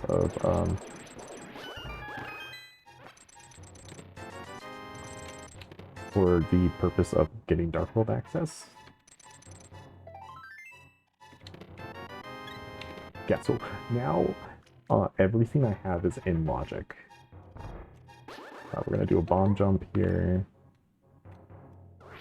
That should be good. Yeah, we are no longer out of logic, hilariously. And that's like part of why I really like this randomizer, is that there's a lot of ways to break logic really easily if you know how to do tricks and jokes. Not even like any like major glitches or anything. It is just funny jokes. If this is Titan's Mitts, that means or if we get Mitts here, that means that Flute is the mountain access. Because there's 2 ways to access mountain. You need a lamp and a glove, or Flute. Yeah. And like puzzling out the logic is definitely one of the most fun parts of the randomizer. So we just save and quit from here. There's nothing else we can do up here. Done. Oh. Okay. So I don't have a bow yet, so I'm kind of hesitating to go to Eastern. Because I might still be required to do Aghanim at this point. So I want to save Escape, doing the front of Escape, until I have to do Aga Tower to progress. Or until it's basically the last location. Okay. You can do two things to do this in one go. You can either erase a block, or you can hookshot clip into the block, because you hook onto the chest through the block and it puts you on. But that's a little trickier, and you can just kind of get stuck if you don't get far enough in. The timing on it's a little precise. Don't need that. But like, this is why I put off Dam, because I was like, okay, I want to loop that in with desert checks as well. You can't do that in dungeons, for the record. You can't erase blocks in dungeons, because the mirror just warps you out. I've done that before at the top of GT, and it sucked. Okay, arrows up there. I'm trying to think if there's any other checks we have. I think it's just the eastern area, and it's just eastern and escape in the Naga. So. Oh yeah, that was the game we were playing earlier was Toho Panel de Pawn, which is a game me and Comfy Basilisk made with a Toho Pride Jam. It's good. I put a link earlier in chat. I don't know if it's still there, but you can just go search Terror Buns on itch.io or Google even. You could probably actually just search engine if you just search engine Toho Panel de Pawn, you'll find it, but it's good. The version I was playing is not public yet, but because there's like a bajillion things I still need to do. I haven't touched it in 50 years. But it's good. If you play it, leave a comment. Tell me how you like it, what you would... If you had any specific issues with it that aren't Alice beat the crap out of you. Yeah, if you do that, also let me know. Okay. Aga is potentially not a wandering logic. What do I do? Yeah, okay.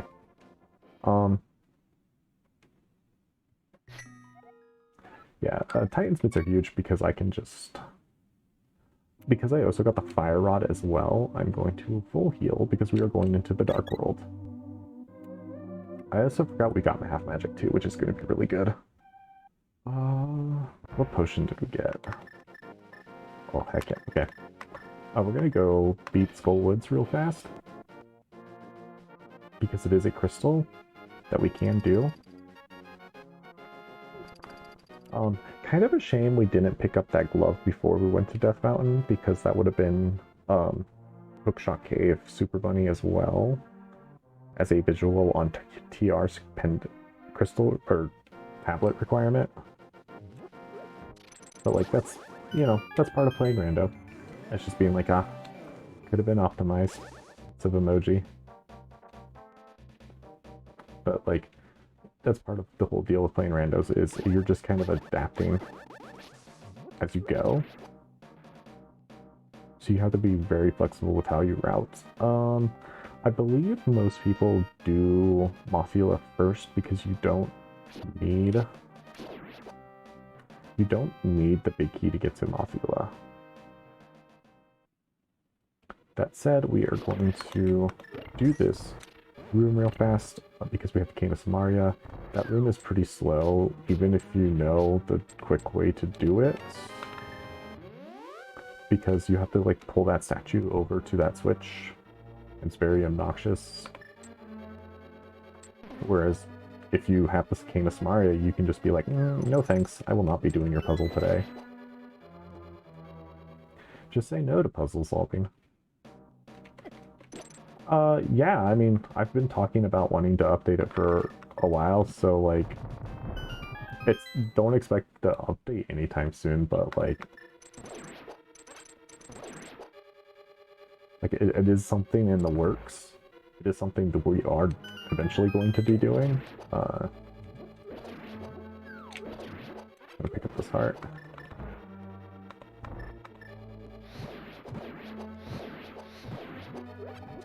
Normally, I wouldn't be fire rotting those, but because I have the half magic, I'm more than willing to.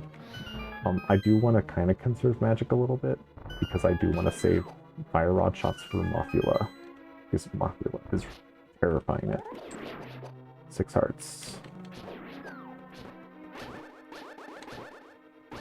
Please die faster, thank you.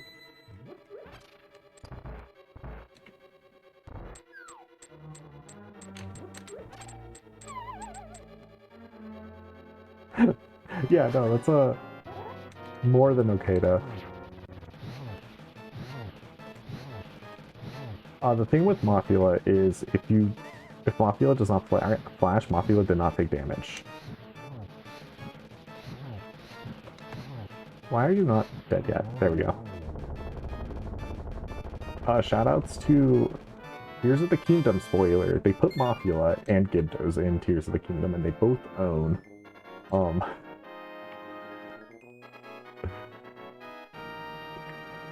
So, like, genuinely one of the coolest things in Tears of the Kingdom, IMO. I'm a big fan of... Why did I do that? I don't have the book.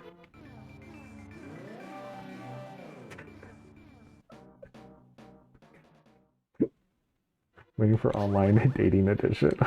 True. It's very good. If you aren't aware, there are pots here blocking your way. You can go the opposite way normally, but if you know the blocks are there, you can just pick pots are there. You just pick them up. I love calling it online dating edition. It's very funny. So, spoilers for eventual 2.0 version of Touhou Panel Daepon is we do plan on adding more characters. I won't tell you who they are, but we do plan on them. We have plans. PM. Derogatory. I still don't have the big key for Skullwoods, so we'll just do this way.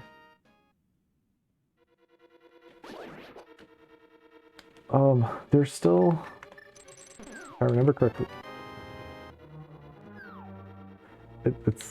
It's so easy to just call projects funny jokes and be serious about it. That's what people don't know.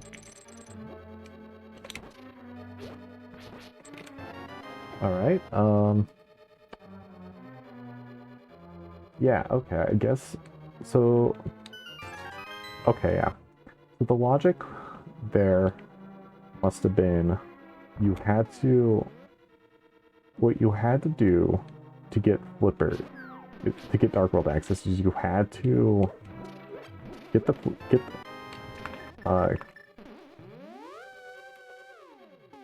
okay, big keys and big chest.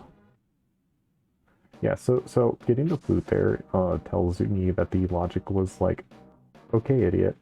We have the cape, so we're gonna do these top north side checks real fast. Basically the logic was like, go to Sasha Hut, climb the mountain, get the flippers, use the flippers to get the other glove, which then gets you flute. So like, we didn't sequence break that much, TBH. So the big items we're looking for now are going to be Ice Rod, which can be anywhere, except for TR boss, because you need the Ice Rod to beat Trinex. It's the only thing you need Ice Rod for. If you don't have a Trinex requirement in your seed, you are free from Ice Rod. But if you... But if you gotta be Trinex, you gotta get an Ice Rod. You can't kill the Firehead without it. So that does no, Misery, we can't enter Misery Mire yet. We don't have any tablets to open Misery Mire with. We don't even know what it requires yet. But we can be Desert. Desert is a pendant, but it's a green pendant, so I'm more likely to dive. We don't need any of the pendants unless Pedestal has an item. Imagine freedom for Ice Rod. I've gotten a couple seeds where I didn't have to beat Trinex, and like they weren't like the unhinged seeds I normally play, so.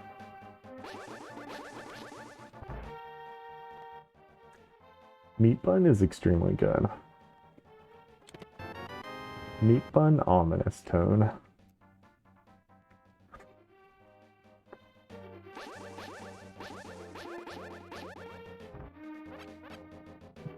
Thieves are annoying, but not much we can do about it. Thieves Sound is a pendant, so I'm kind of inclined to not do it yet. We're going to activate the flute after this.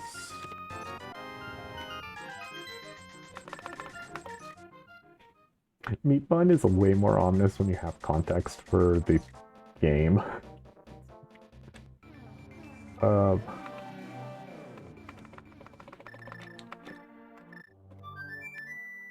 If you press both the item swap buttons at the same time with quick swap on, it will change the item.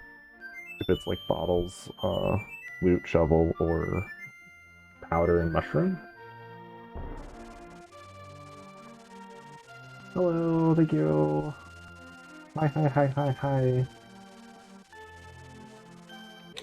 Yeah, if you're a Zelda liker and you haven't really seen any of the randomizers before, Link to the Past one is very funny.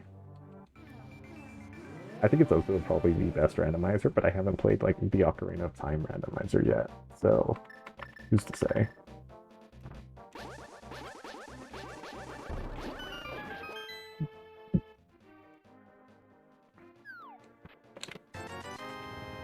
I did just remember, I'll have to look into Ocarina of Time randomizer. I'll need to look into stuff. That might be a fun stream to do later this week. Okay, so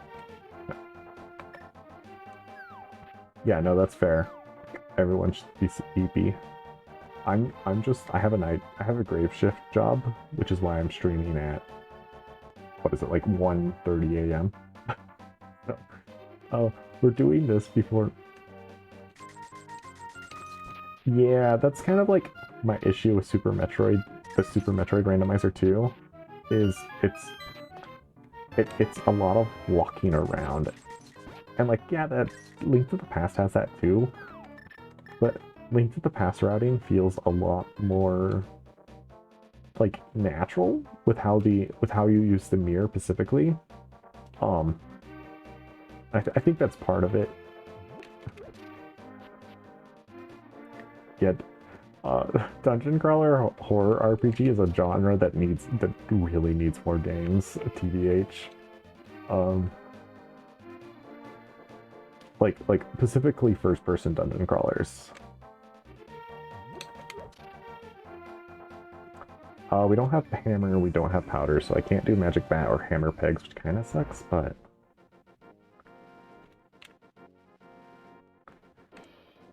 like, but yeah, no, like I'm a big fan of Link to the Past randomizer, but a lot of that is just to do like how the logic works, and like, because the logic is pretty loose, all things considered, but like you end up having to make a lot of weighted choices on where to go and what dungeons to dip, especially in the context of racing. I think Link to the Past rando races are like really fun to watch. Yeah, it's you. I think you would have to write like a really a short essay to explain everything to get to understand. But it is. There we go. I don't know why that wasn't picking up. it's good. But yeah, like Link to the Past randomizer races are really fun to watch because like, especially at higher levels, because you get people trying to make wild plays and like undo unconventional stuff, and like you reach a certain point of skill execution where you simply can't, where like there's only so much skill to the point where like you get to a point where like you could get screwed out of luck, but like because you picked the wrong place to check for items. But yeah, I'm not going to tell you to play Fear and Hunger because like there's like a mile-long content warning list for that game. But like that's it's one of those games where it's like you have to kind of like appreciate what it does gameplay wise, because it's got like roguelike elements to it, but it's not like a roguelike because it would be more comparable to a randomizer because it's all like fixed locations from what I understand. And okay, hammer time. Pog. I'm just getting bailed out left and right, baby. Let's go.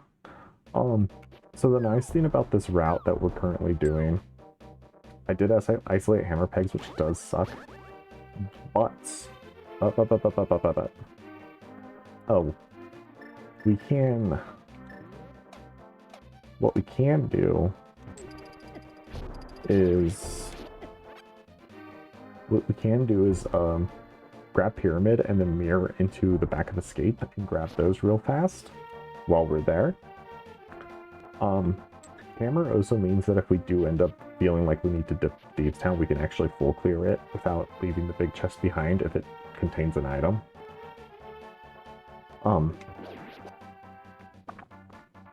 Why'd I come up here? I don't need to be up here yet. Excuse me. Piece of heart. I have enough HP that I don't need it. So normally I would go into pod now, but we have a couple issues with that, which is we have Ice Palace to do. We can full clear Ice Palace. We can even Icebreaker it, which rules. We're looking for a bow currently. We are looking for bows and a bow and a medallion. Whichever medallion opens up at Misery Mire. We're also looking for Ice Rod, obviously, but Ice Rod can be anywhere, so we're hoping that we just kind of run into it along the path. We're not looking for silvers because I can do Silverless Ganon. And if we get boots, we know where to find a third sword if I don't want to do Master Sword, so I guess I could have just mirrored there and actually, that's fine, whatever. I could have mirrored there and taken a Whirlpool over to Ice Rod, or Ice Palace.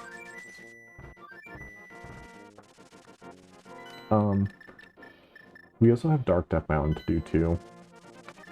So, like, we got options. Like, there's no need for us to dive into a dungeon we cannot beat yet. Hammer means we can actually beat Ice Palace now too, so.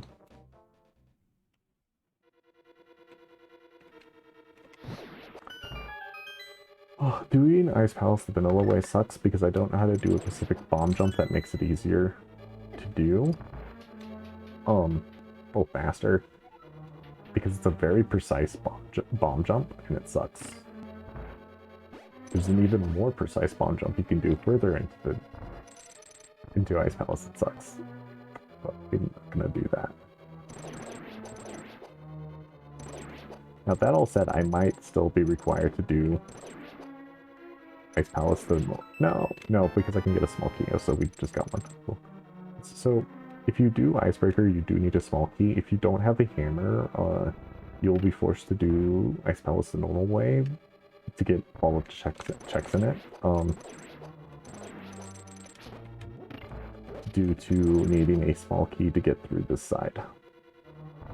But if you have a hammer, it's not a problem. Because there's a guaranteed key if you have a hammer. So.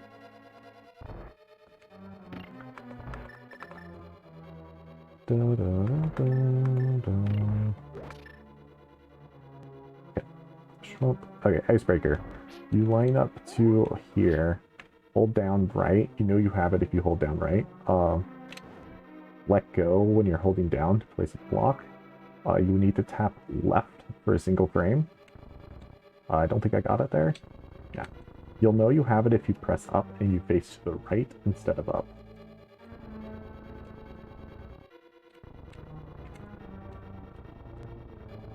Ah, I messed it up. I had it, but I messed it up because I pressed a different input. Oops. Hold on. No, incorrect.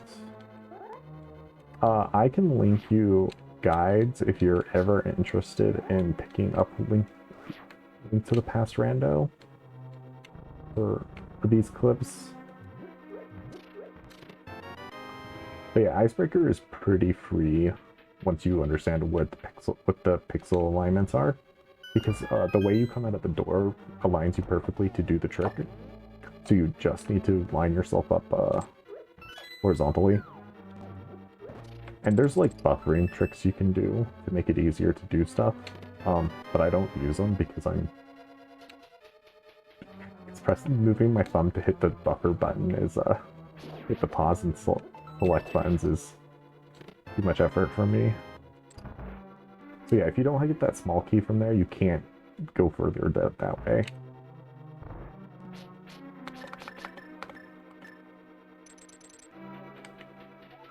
That's a cool trick you can do to get down those stairs faster, because ice physics in this game are wretched. We're about to do some more crimes here too. I don't have the big key, never mind. Which means Ice-T should have the boss room is to the south there. I could go fight the boss now, but I want to make sure I got everything out of this dungeon. I believe I am missing a small key still, and a, you know, maybe I'm not missing a small key. But I'm missing the big key in the map, so there's still one more item left in this dungeon, I believe. If you have boots, you can use those to stop your momentum. Oh yeah, it's real good. Don't hit me, okay. That room is like the hardest room in this dungeon.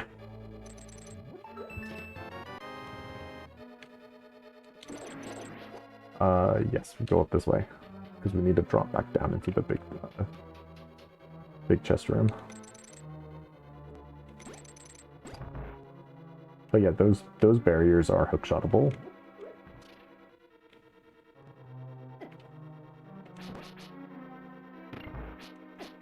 Swinging your sword on ice gives you momentum. It's very funny. Okay, so normally you're supposed to bomb the crack that wall. You're supposed to bomb the cracks over there, which you need to know if you don't have the hookshot, but you can just hookshot through blocks. Which, if you remember when I was doing the dam, I mentioned you can do something with the hookshot to do that. That's what that is.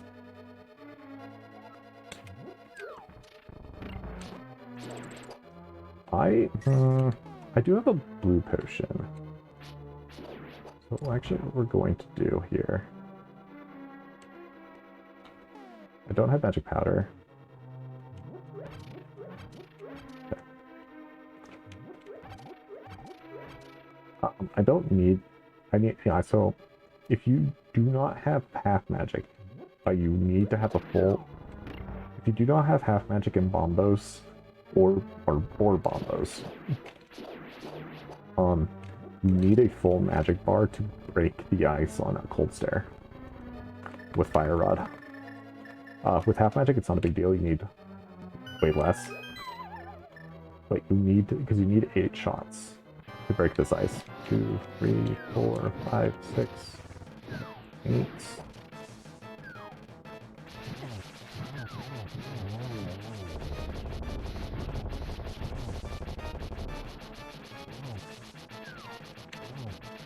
If you have Fighter Sword, you need to do spins, because Fighter Sword can't hurt them. Sword spins do tempered sword damage, which is better than the swipes.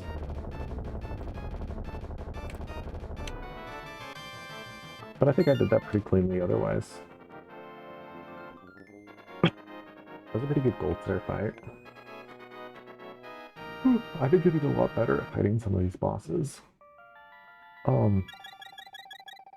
Not like quick kill type stuff, but like between doing boss shuffle options and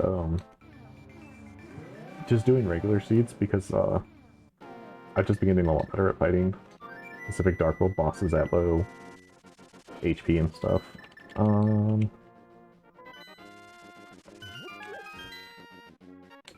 So this gets us into desert, which I don't want to full clear if I can avoid it.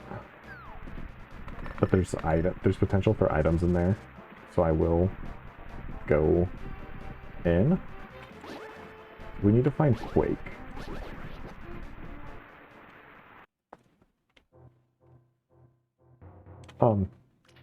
There's if you do plan on picking up Link to the Past randomizer, there's also trackers and stuff. I use Emo Tracker, which is the like popular one. It's got like, there's also like maps. It has like map options and stuff too, so you can mark off locations as you clear them and whatnot, or like leave notes and stuff. Because like when you first do a randomizer, you don't want to be trying to do it fast. You want to be doing it as thorough as you can, because you're learning where everything is. We will grab that because it's a blue potion.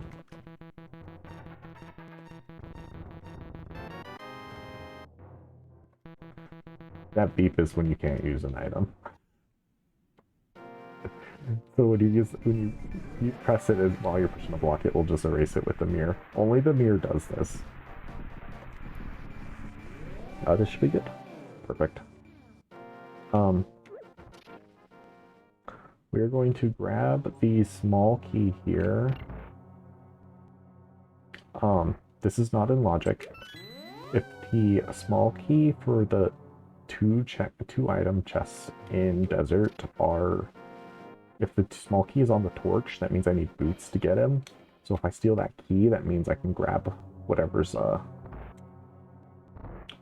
there.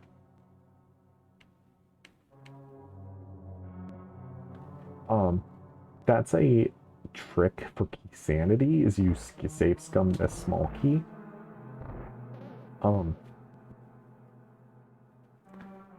Because there's only the single desert small in the pool, so if you're okay. So big key must be behind these, which means this dungeon is boots locked now. Yeah, it is boots locked. It is a green pendant though. It is a green pendant dungeon, as indicated by the P in the top left. And if you're not doing key sanity or shuffling maps and compasses into the pool, okay. What did we get? We got the big key. We can still, ideally, we don't get the compass here, and that means the boss has a compass, and we're not going to care about it anymore unless we find out that Sashala has a item.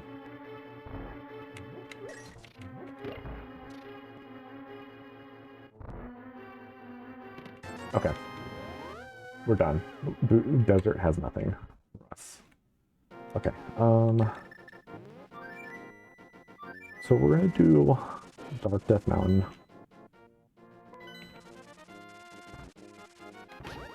And then once we do that, we will do... I forgot to do Escape while I was doing Pyramid. I got so caught up in doing Ice Palace that I forgot about that. Because that would have been really good to route in there. whatever, it's fine. So we're gonna do Spike Cave first, and then we'll do Dark Death Mountain. It's never Saha until it is, correct. No, what am I doing? Forgetting the order of operations here. That's a hi, sir.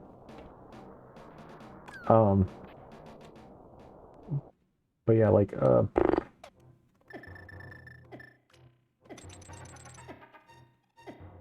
yeah, like we have cape, this is in logic. I need to swap to... There is a second delay when you swap to cape where you cannot use it, and it has gotten me killed before. Thank you. It is birthday. We're PC 98 now, which is cool. And Epic Gaming. I did a Spike Cave first because I can just get a full kill from the old man. So we're gonna get the information we need to enter TR. Even if we get the like, there's a non-zero chance we get the medallion that we need to enter TR from up here. So, and like, chances are we just dip TR because it's there's a lot of items in TR. Well, it's 5 items in TR, I think, because there's 4 small keys in chests, plus the map, compass, and big key. So it's 7, and there's 12 total chests in TR. Get out of my way. But like, we're going up here for other stuff anyways, not to dip TR, so like... But like, TR is a crystal. And like, it's very possible that we get... Turtle Rock owns it. Are you kidding me? I keep getting seeds where both Misery Mire and TR are the same medallion. It's very funny every time. So if you're not familiar with Turtle Rock, it has 4 entrances. There's only the main entrance you need to worry about in normal seeds, but if you're doing the entrance randomizer, you need to find... TR becomes a very funny dungeon. Ether does nothing for us except for make Pokies easier to kill.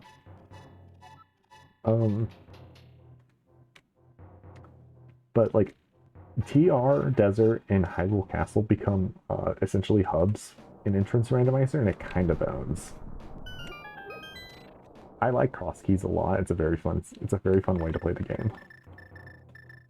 It does kind of feel like you're doing 100% clear, but like, all right. So if you get Quake up here, we just do TR.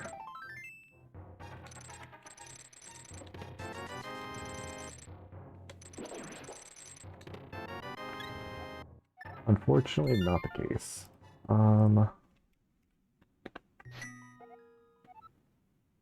So I didn't want to save and quit here.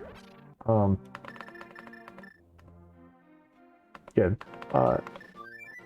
there's the Turtle Rock laser bridge entrance is the one you want to find in Cross Keys because that's 4 checks you can do relatively easily. You do have to know how to get past the lasers, but you don't need the Mirror Shield for that, or any of the invincibility items if you know what you're doing. You can also just damage boost through them, it's fine.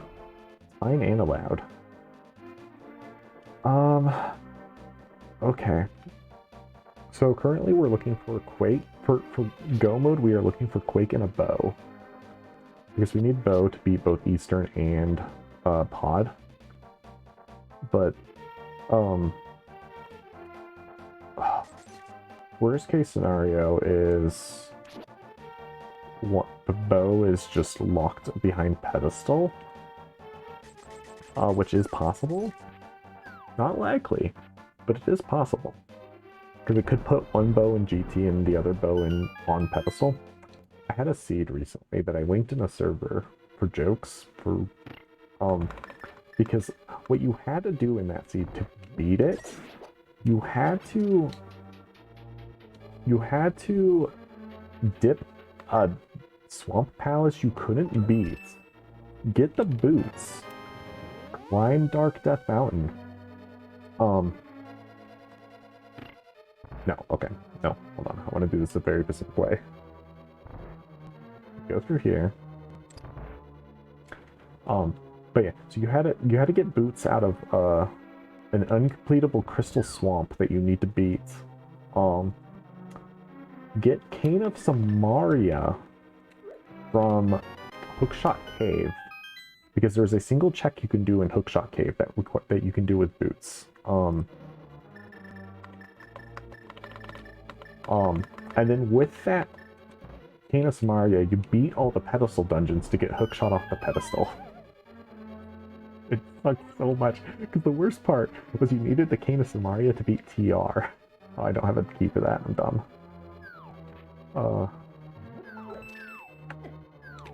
Genuinely a wretched seed. Because the rest of the seed was fine up until that point, and I just ended up last locationing it, and I was like, okay, I'm gonna check. I checked the spoiler log because I was sick of playing the seed, and I saw the hookshot on pedestal and then where the Cane of Samaria was, and I was like, I'm not doing this seed anymore. Because on top of all that, I still had to climb GT. Right? I can't do this here. I forgot that you need. Hold on. So we're gonna do a funny joke here. I think that's correct. Yeah. So we just do this.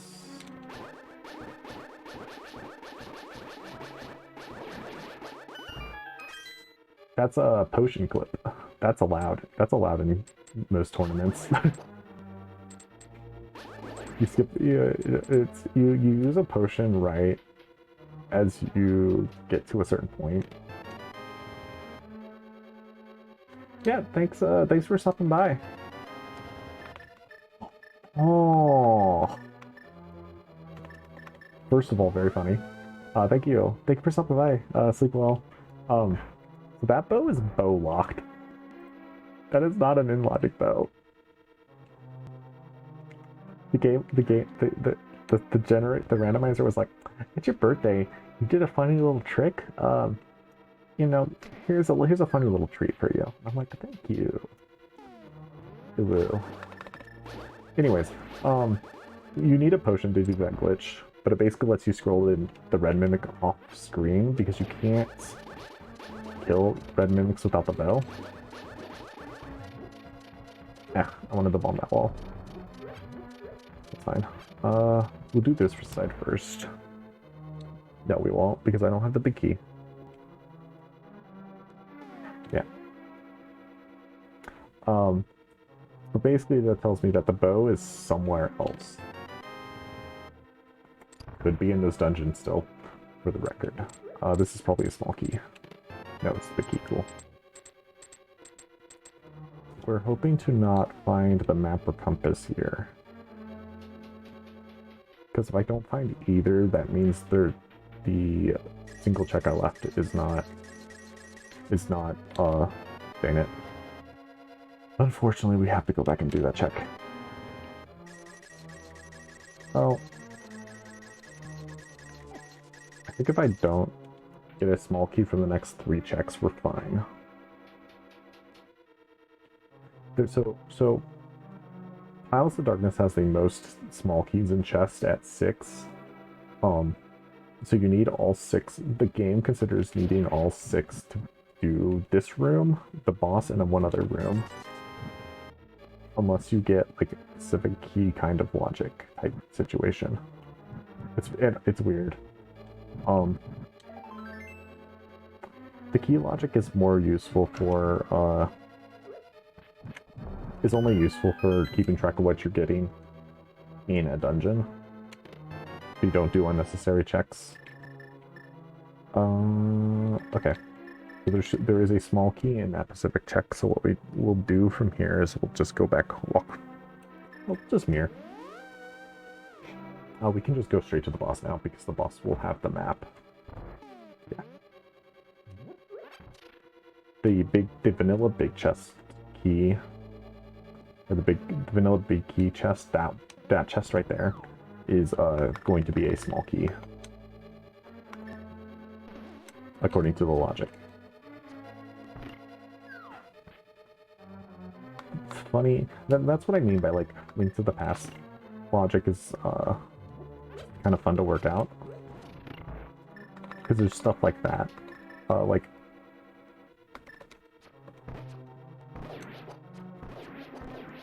you can control the mimics very slightly when you're prepping the bow. So like if you press a direction while the bow is winding up and before it fires, you can change the positioning of the mimics so you can get them into the path of your arrows. Yes. Not in Palace of Darkness, no.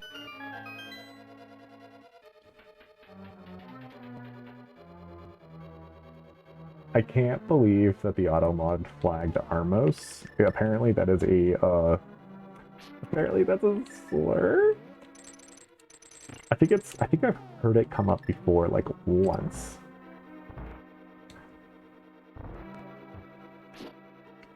I think it's not something you would be familiar with unless you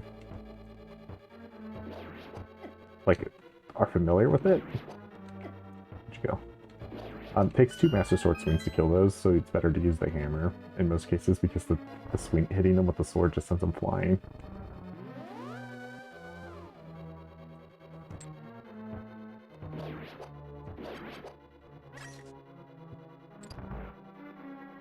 Oh, that's so... Yeah, I think it's another language type thing. Because I've heard about it before in the context of Armos Knights. Yeah, there's... Shoutouts to Cane of Samaria, my favorite weapon.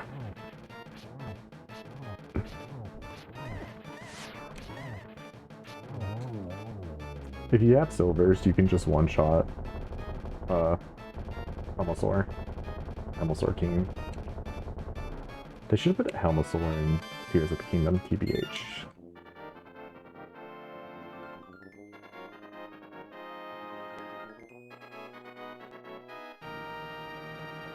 Yeah, that's the, if you're doing random GT requirement, you need to get really good at dealing with ice physics, especially if you have boss shuffle on, because it will just put Trinex on the ice, and you will have to deal with that at like 5 hearts at one point in your life. Do not recommend that, by the way.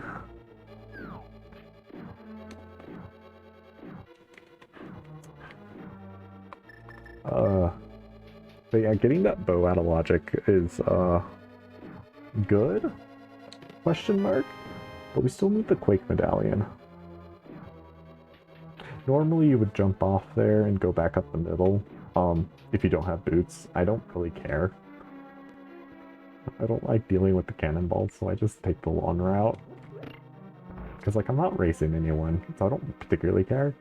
I'm only racing myself because I'd like to try to get sub 2 hours on these more normal seeds. Sir, my preferred setting, my usual, or the settings I was doing for a while were random GT entry, key sanity, with boss shuffle set to full, so you'd only ever get 2 of a single boss. But which ones are 2 was random. That's not the correct way to do this. What you want to do for this room is you actually want to go up the side wall. You go up the right to the pot. You don't hook shots to the middle. We got the map already. Unfortunately, I think we're doing the full dungeon because, like, there's potential, especially if this is the compass. Okay. So there's an item on this lawn route, and then there's also an item on Armos Knights. But, like, I would do Key Sanity with random GT entrance with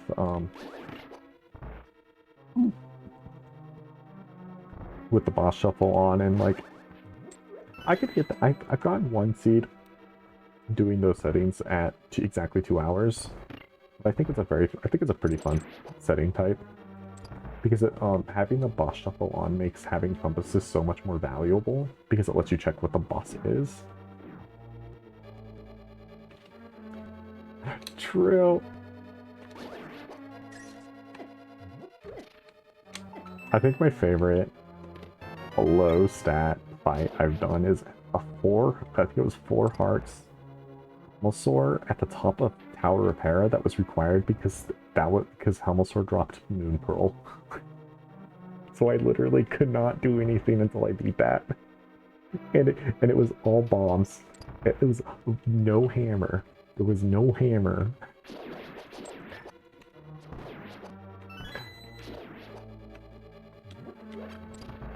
Yeah. Yeah, like, and even with Boomerang, that's like, you need like 10 hits per night with Boomerang, and like, it's miserable. Like, even without the ice, it's pretty miserable. I think the most fun boss to get on ice is Cold Stare. Cold Stare is a legitimately fun fight on ice.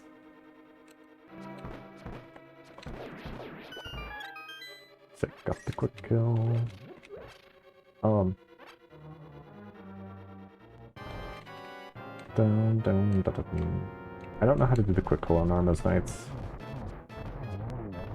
There's a specific setup you can do that gets you, that lets you shoot kill the last knight before it goes red. Okay. So what do we have for progression? We saw a back of escape. So we'll do that before we do anything else. Or we have the front of escape, rather.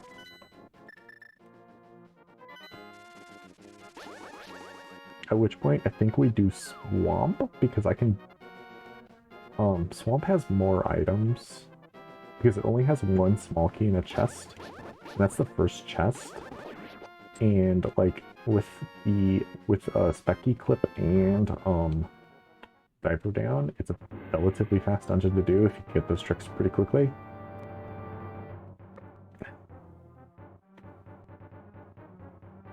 And, like, it won't take long to get to.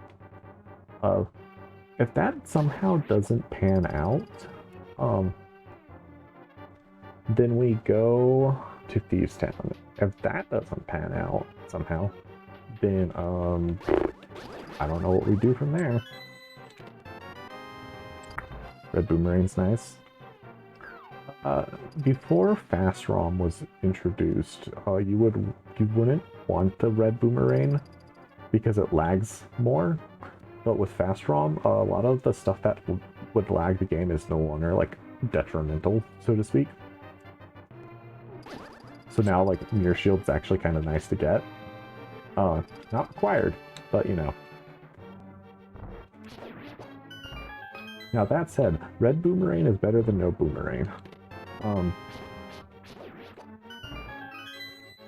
Because Red Boomerang is essentially... Boomerangs are essentially, like, they're not required for anything that you can't do with, like, bombs, but, like, you have to use bombs for that. Because you might not have another ranged option. So...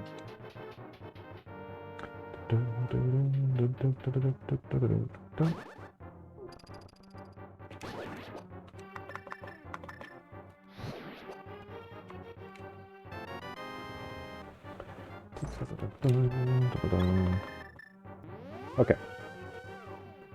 We're going into Swamp. I don't think I have any other available options. Which is weird. Well, not that weird.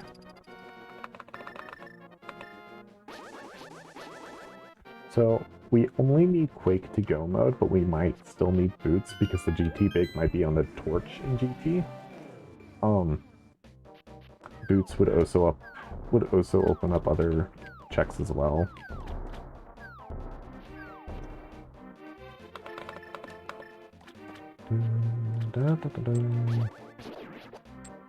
I don't think I forgot any little checks. I don't have the book, so I can't do any of the tablet stuff, so.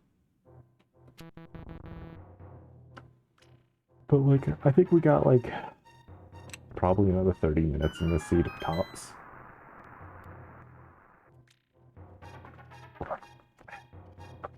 Because, like I said, because, like, once we get Quake Medallion, we can do both Misery Mire and TR.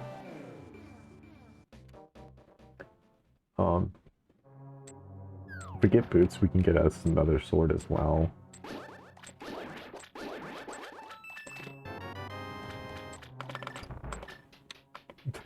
True.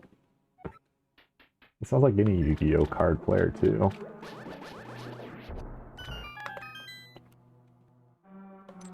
Shrimp. We're basically bailing in at this dungeon as soon as we get Quake, for the record. So this is also one of the dungeons where the boss can have the boss key, the big key, the large key, the key that is big. Because you don't need the big key to get to the boss, you need the hook shot to get to the boss, which in vanilla is in the big chest, so you need the big key, but not here. Alright, here's Specky. Oh, I messed it up.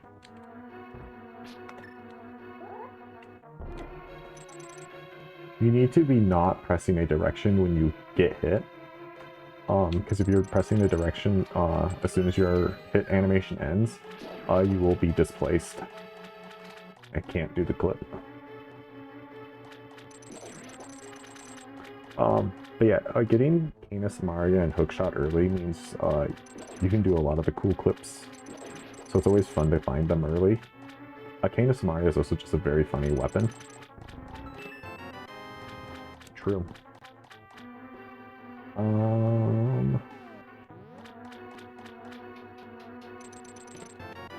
Alright, we're doing. Alright, so you might be like, wow, you're flooding a key. Why would you do that? TM. Wait for that to go off, go down here. So that crystal is technically hit, but I need to go back into that screen to reactivate it. This guy, get out of here. So you press up against this to make sure you're aligned with it. Put that down. You need to have half the block. Damn. Not correct. Good enough. Not good enough. This is one of the tricks you gotta, like, frame buffer. No? Okay.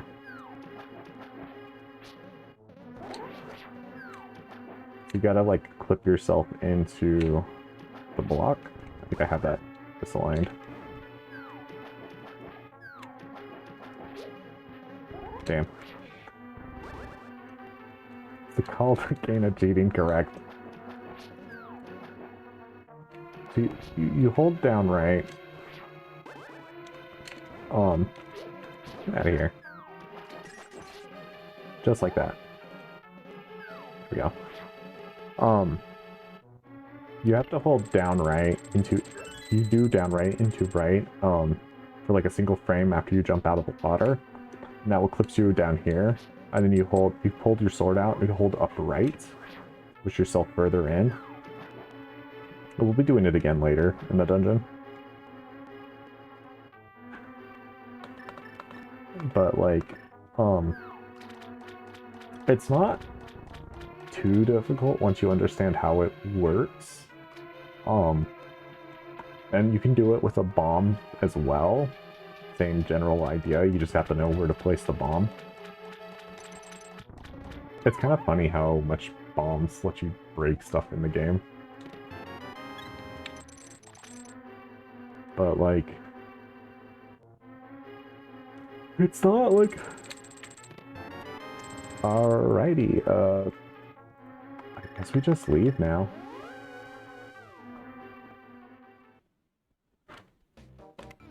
Because, like, the only things we would want to get are silvers and a sword, and we might get that in the other dungeons. Yeah. Specky Clip was initially banned for unknown reasons. Don't know why the council was like, this one's banned. Despite Diaper Down being allowed, Icebreaker being allowed. Like, Specky Clip is like such a nothing glitch relative to like all the other stuff you could do in the game. So like baffling decision, but they I guess stuff happened or something and the council got like disbanded or something, question mark, I don't know. But I don't know what went on there. Don't really care. But like it's usually allowed now. You know, consult your local tournament rules.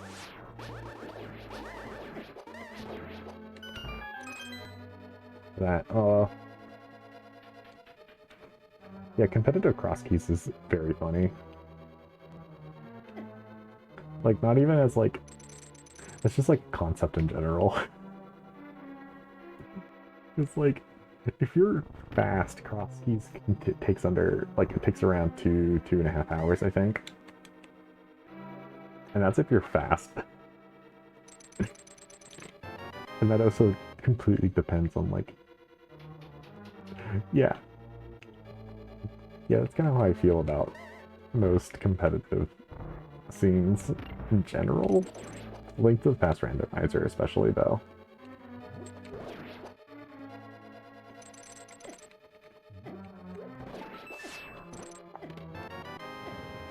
Because I want to trust, like, half of them. Because you know how gamers are. Derogatory. But, yeah, no, like, I just really like Link to the Past Rando. Link to the Past is a very cool game. Grab that, go back over here, get dunked on. I kind of wish I had powder. Wish I had boots too, but, you know, can't all be winners. Bogo's Vintage, let's go.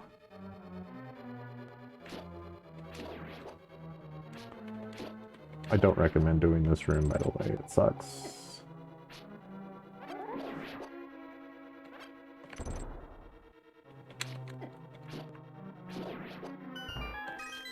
If I had powder, I could be pretty healthy for this entire dungeon, but alas. I'm not too worried about beauty because I have red mail, cape,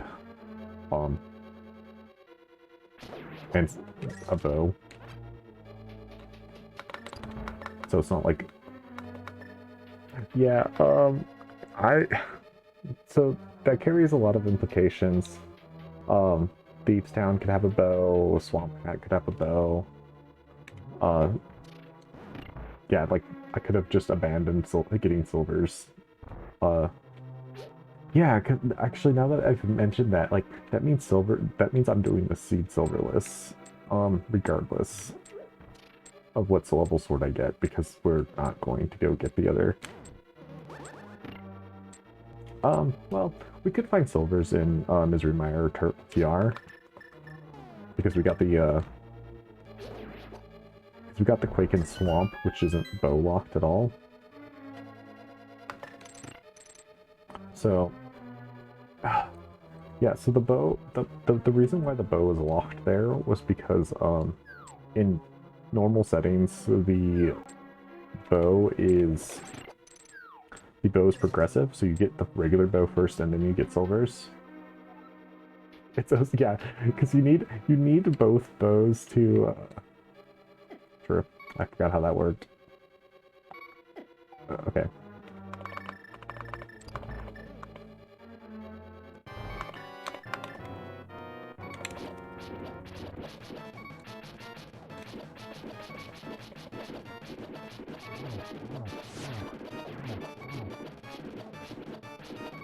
Yeah, the game is just playing a prank on me. So fun fact about Viddy, you can hurt Viddy before, you can kill Viddy without having to kill all the small eyes. Whenever Viddy shows themselves to shoot lightning, they're vulnerable to sword slashes and spins. So you can just do this. This is allowed.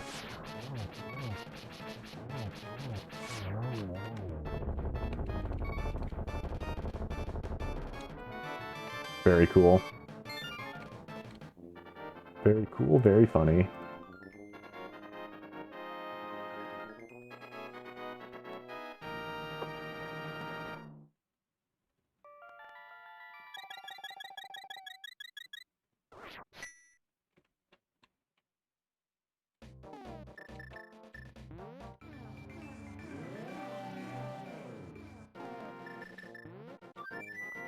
So we can just basically go mode TR.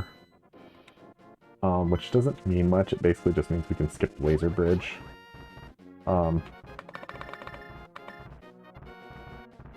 now we can hook speed, spin speed.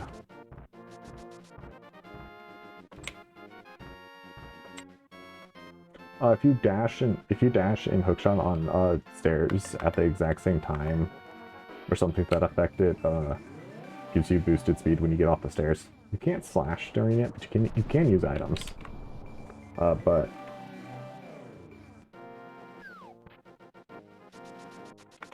yeah, that's like, I should be able to pick speed off these, just like that. Don't do that. Yeah. You need to know when you need to follow the logic versus when you should break it. Like I broke logic because it was starting to look like I could do Aghanim, and I didn't want to do Aghanim, so I broke logic to get those gloves from Hobo. Which sent me up to Death Mountain, which told me what the logic was because flippers were up there. So I was like, okay, progression is over yonder. You need to, so like the key thing with rando is you need to know how the logic works in order to like smartly break it. Which is why knowing like how to do Harapot, for example, because Harapot can prevent you from knowing how to Harapot can save you from having to do basement, which could have the big key. Which is fire locked, notably. So if you don't have a fire source, but Hera's a crystal, you can just beat Hera without it if you have the hook shot. It's just small stuff like that.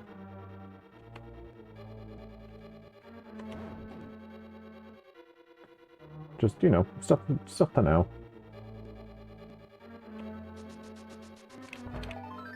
The problem with getting boots late is that you always forget to have them.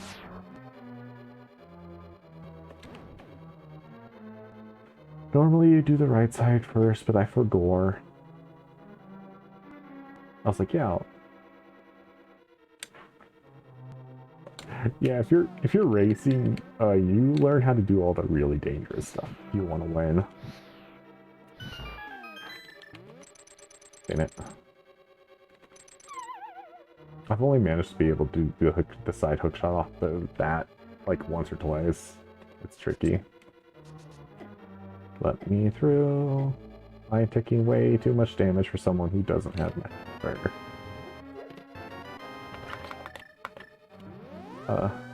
Shield is funny.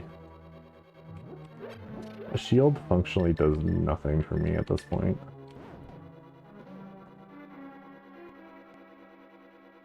Yeah, like, if you're, like, you don't need to do races to enjoy Link to the Past randomizer, but races are pretty fun. It's fun to do a seed and then go in the call afterwards and be like, wow, that seed was wretched.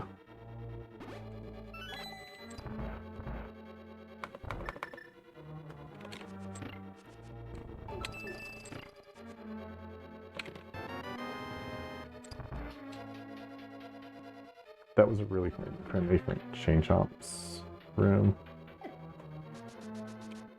Dodging that specific anti-fairy going down those stairs is like frame perfect. By the way, if you make any slight mistakes going down those stairs before you get down those stairs, you will get beamed by that anti-fairy. It's very funny. Because if you're fast enough, you can avoid it, but like if you're not, you just kind of get smacked by it. It's very funny.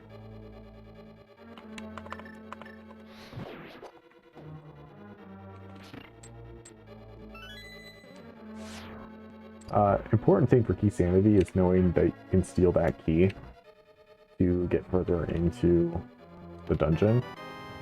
You can't really do that in normal seeds because especially if you don't have the big key. If you're go ready and you get the big key before that chest, then you can steal it. But otherwise you're kind of just out of luck.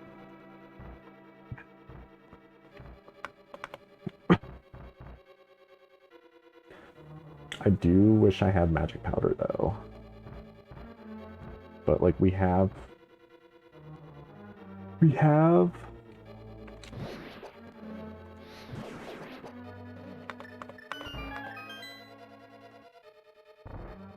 what am I doing? No, I need to grab the big chest because I might need the small key in it.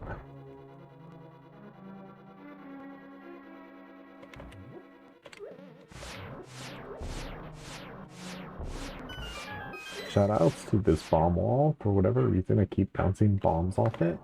And I don't know what causes that.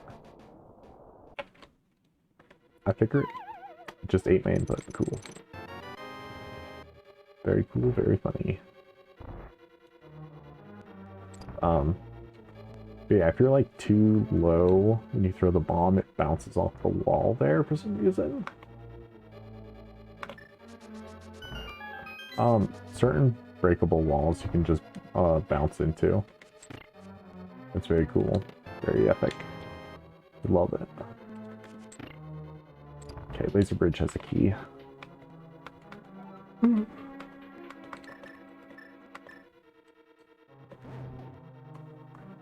We will probably end up having to do Silverless Master Sword Cannon. But at least we have armor. But, man, it's gonna be rough. I will have potions, though. I should have... Yeah, I have a potion. Forgot the market bottle I picked up.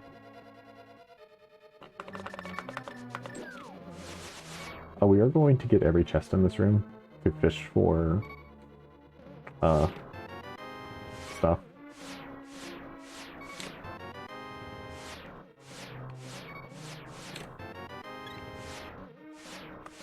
Yeah, go become sleep pilled. I hear nothing.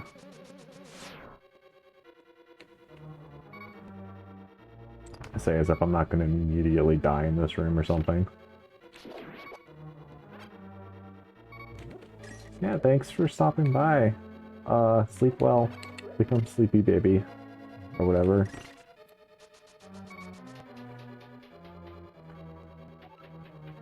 I will simply face Trinex and walk into my death. I do have Master Sword, so this is going to be a little off-cycle than what I'm used to.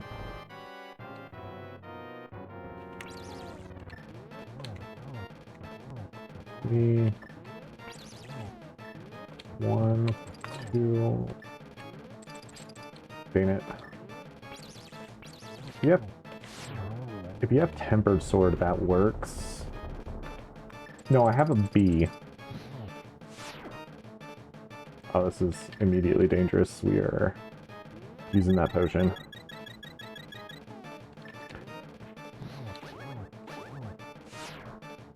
I forgot about the ice part this fight. The nice thing about... Yeah, no, it's a gold B, unfortunately.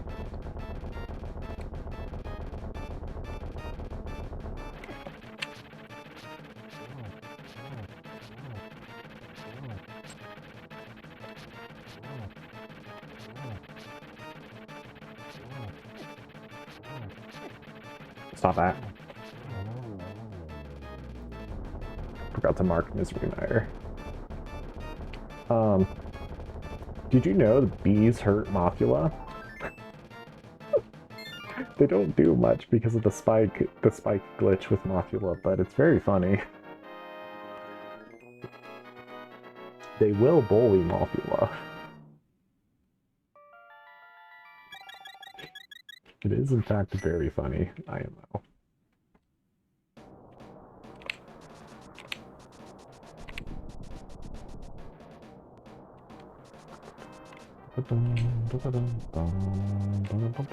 Lionels cannot be hit with the Master Sword. So you can't dash through them, unfortunately.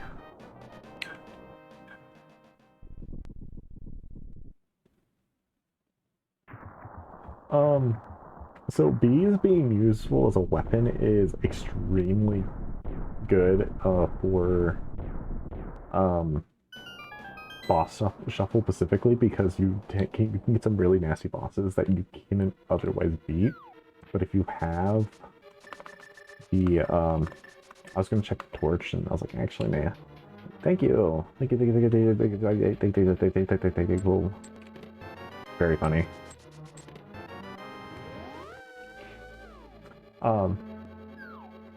But yeah, if you get a gold bee specifically, that can make a blind fight much easier if you don't have a sword or like a hammer or like another way to hurt blind.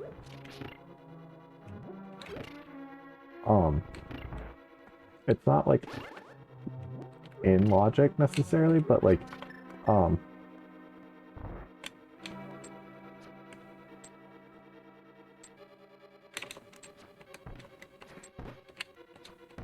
same mother Popo.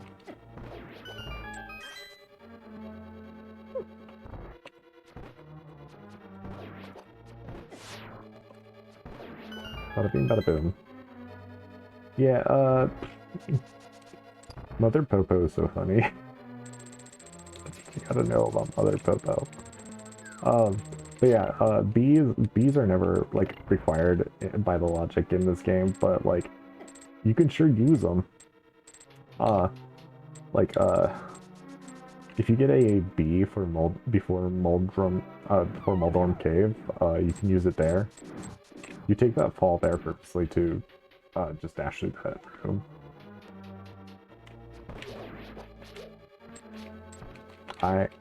No, I don't need to worry about ice mountain for this. What am I doing? Get out of here.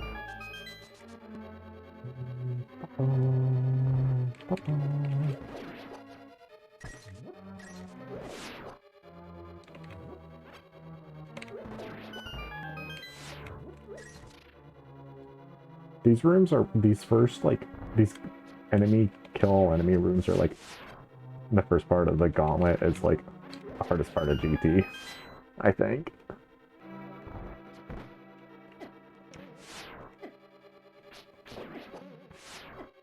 Stop it. Stop it.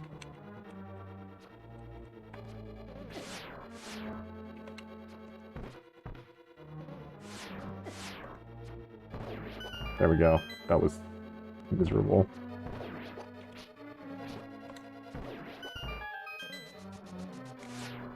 I don't know how I didn't get hit in that room.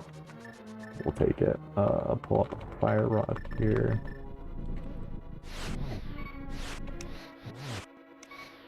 Ugh.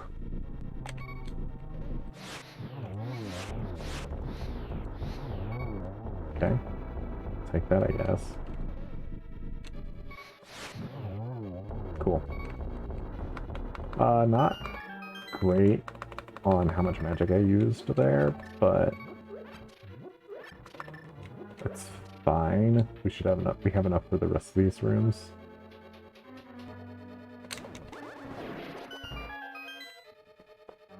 Getting us Mario weapon moments.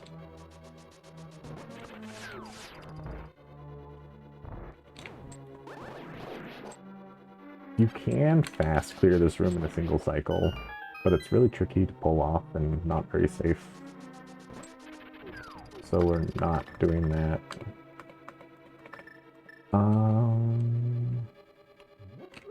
Hold on. I'm gonna take this room a little safer because I don't have a lot of magic.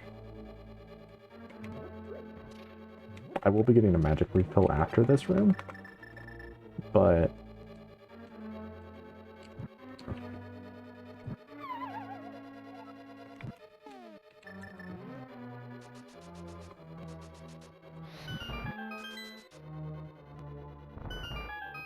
here, grab this from the top.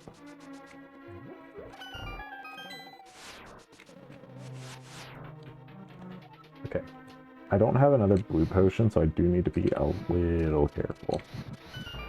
I'm looking for a gold sword as well.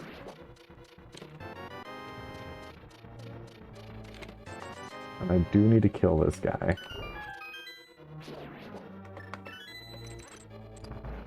Fun fact, if you hookshot a heart that's fallen, that's not how you do this room. You can get a double heart out of it, and it's pretty epic. That's not what I meant to do. Stop it. I'm trying to collect hearts here. Stop it. I'm getting very bullied here because I don't have magic powder for this room. Because that lets me get rid of the anti-fairy.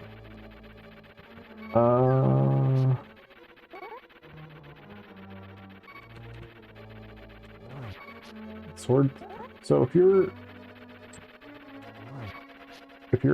holding the sword out, Moldrum can't bounce you off the stages easily because you get a lot of like hit iframes, I guess. I might die in this next room. I have a secret weapon for it, actually. Hold on. Kill. This room is very dangerous for how much health I have currently. Okay, we're good. Gold B coming in clutch. Most hinged use of the B yet. I'm not too worried. I'm a little worried about this. But I think we're going to be fine. Okay, I got 2 hits.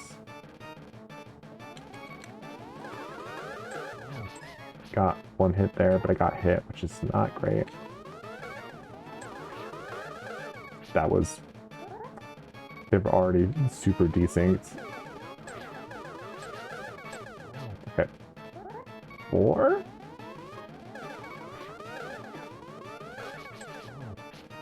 Five, hopefully?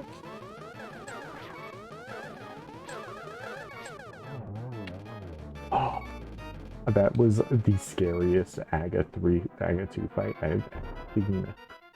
Because I don't know what happened to that one clone, but it became super out of sync, like, immediately. Which makes that fight way harder and scarier. So, what we're going to do is drop down here, near, and this should put us down here, where it's much safer to flute, and also easier to get to. A different flute spot.